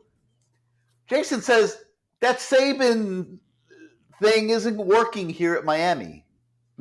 Why the heck not? It's still early, Jason. If you really thought that this team was going to be in the running, like, again, they got to build some stuff, man. Obviously, we're hurting because they lost to Middle Tennessee State. Now, nobody expected that. But I was not expecting them to be – I just expected them to improve on last year. That's all I really, truly wanted. So him to make an improvement on last year so we can walk away saying to the real people that really cared about us to say, hey, we made some type of improvement. We're getting better. And now you keep bringing in players, you build depth, and you have better competition, better at each position, and you go on and you get better the next year. And then 2-3 years from now, you're playing for ACC championship or national championship. And who knows? It still can happen. Because if it still happens, we're going to come back. Jake Garcia could do what Van Dyke did last year after the fourth game and just run the table against that's if he wins the job. That's if he wins the job. Remember, competition. Right. But it's possible, though. Yeah, it's possible. Honey IV says that blocking is 75% attitude and 25% technique. Correct. Is that correct? I've always said it's about desire. Blocking is desire to me. Guys don't want. A lot of guys don't want to do it, and you watch them in the drills. I mean, I to be honest with you, as a receiver coach, I really hate teaching it, but I'm like, you got to do it. It's you got to do it, bro. If you don't do it, I can't put you on the field because here's the thing: you might be a great receiver, but I got to take you out when we got to run the ball to your side. Yeah. So you got to do tight ends. Neither one of them can block that. Well, he's commenting on the tight ends, and he's saying they're not blocking, which they aren't, and he's saying that is symptomatic of what is holding this team back because it is 75% attitude. Well, they were able to get away with it, there's some attitudes. There's some attitudes that hopefully I'm thinking that Mario is trying to change. I mean, remember, not all these guys are his team. He had to kind of acquire this team. I mean, he wanted the job. He got the job. We wanted to give it to him. So he took on this team that he's trying to get his guys in there. So it's going to take time, guys. This is Manny's team. If we win a national championship this year, people are going to say it's Manny's team. And Manny's going to glow. They did it with Butch. He's going to glow. I mean, I said this last night, but I'll repeat it for you, LT, because when I had that book signing with Leon a few weeks ago, he told me that Mario told him straight to his face after spring ball, I'm still teaching these guys how to work. They don't know how to work. You know how to work. He knew how to work. Your teammates knew how to work. These kids didn't know how to work. So forgetting about the football and the techniques and the schemes, my God, they went in there in the spring like, what happened here? Who were these kids? They didn't know how to work. So he really had to start from scratch. Correct. And I believe that. With a lot of talent, not a talent-laden team.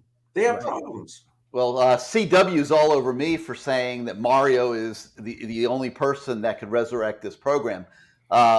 It's like a lovelorn teenager thinking that she's the only girl in the world for me. All right, let me tell you something. That is true. She's the only one for you. We know that. Yes, right. But what I'm saying is, like, everybody is not for everything. And maybe, like Al Golden was great at Temple. That didn't make him right for Miami. Right. Maybe Mark Richt wasn't right for Miami. Manny Diaz maybe wasn't right for Miami. Maybe he'll have success as the defensive coordinator at Penn State, where they're undefeated right now, and he'll be a whole different coach up there at Penn State, maybe, whatever. Listen, I've watched this now for 20 years, okay? And I watched it for the 20 before that, and I saw why it worked for Howard. I saw why it worked for Jimmy. I saw why it worked for Butch, okay? And I saw why it didn't work for this whole line of guys that we've had for the last 20 years. Mario Cristobal has the skill set to the perfect skill set for this job.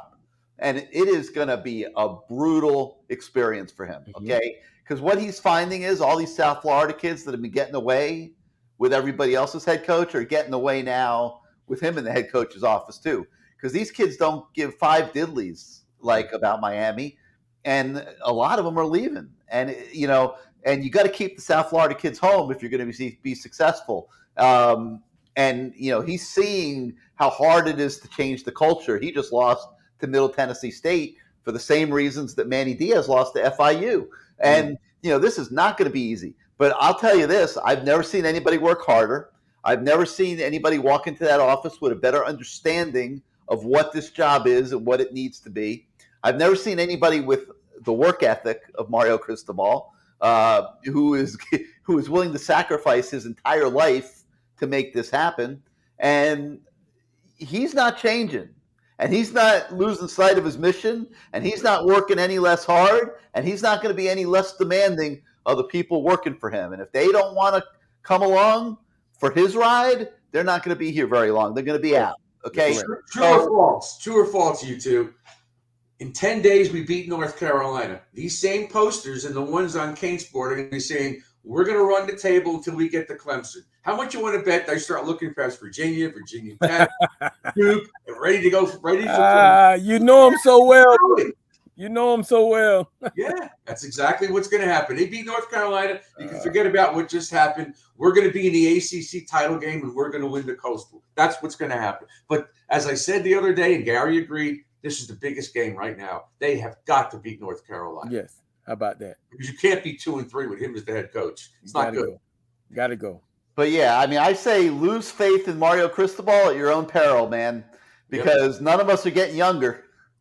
And it's been a long 20 years, and you don't want it to be 20 more. Nope. And you need to have somebody in that office that gives you a fighting chance. Yep. And I will go to war with Mario Cristobal any day of the week. Yep. That's the way I feel about it. Especially with his players, especially when he gets who he wants in that building, both on the field and in the staff. Yeah, but I'll tell you, the football community of South Florida is not making it easy for him. Nope. That's all right. These kids are not just rolling in and saying, I want to be Miami Hurricanes. I mean, when we get the facility going, right, the move all, the kids will go for glitz and glamour. Get the facility, you do all this stuff. And, Brian just said Lane Kiffin to the U. No, we don't want him. No. We don't want that shit show. No. I mean, Lane's a good dude, but he can do that in Mississippi and get away with it. What has he won? How many titles has he won? Yeah, they'll get tired of that too. And the guy that understands and hopefully gets his guys in there, give him a couple years, we'll be okay. It ain't gonna change. Rome is not built overnight. We didn't expect for him to win the AC. If you expected him to win the championship this year, then I don't know what the hell you've been smoking. If you are smoking something, I might need it because I got a medical marijuana card right here. Me too. And so we'll go together. And but I did think they were going to win the Coastal. I think Gary said the same thing. There's no excuse. But now it's a weak ACC this year, so that's why you probably thought that there was a good chance. But we overlooked Middle Tennessee State, and that's why I kept saying, hey, don't overlook them, but I was not expecting. I thought maybe a tough game, but not what I saw. I think we're going to beat North Carolina. I think let's do it. Fired up. I got a bet with Thomas Smith, who played defensive back for the Buffalo Bills, that if when we win, he has to wear University of Miami jersey or shirt to the next NFL alumni meeting. So okay. All right, guys. Well, great show tonight. We covered a lot of ground, man. Yes, we did. A lot of great subjects, and those of you that weren't with us from the beginning, I encourage you to watch the podcast. We covered a lot of ground tonight, and there's a lot of interesting subplots and storylines going on with this football program right now. And we will continue the conversation next Wednesday night. So let's thank CaneSport one more time. One more time. Yo, you gonna do the commercial or not? I Okay. can. Don't do the commercial. I played it twice already. Cause I got something to say. They got the same hours, no early stuff. Tuesdays and Saturday 10 to 7. Sunday and Monday 11 to 5, and on the 30th, September the 30th, at 5 p.m. to 7 p.m., James Williams will be here at a meet and greet. So tickets are available for purchase in store and online. Helmets, footballs, and available to purchase. So come on down on September the 30th from 5 to 7 and meet James Williams, number 0, the safety of the Miami Hurricanes. Okay. All right.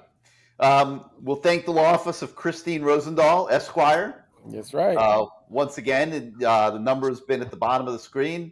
If you get into a jam of any type in South Florida, Christine will be on the other end of that phone line to help you out. So make sure you get with her. We want to thank Mission Barbecue for feeding Lamar. Very important element of the Lamar Thomas show. Lamar, I'm a tight end now. You must be well fed. Yeah, but you would block. Would block. Nobody would question your attitude and effort. That's right. Even as a bony man.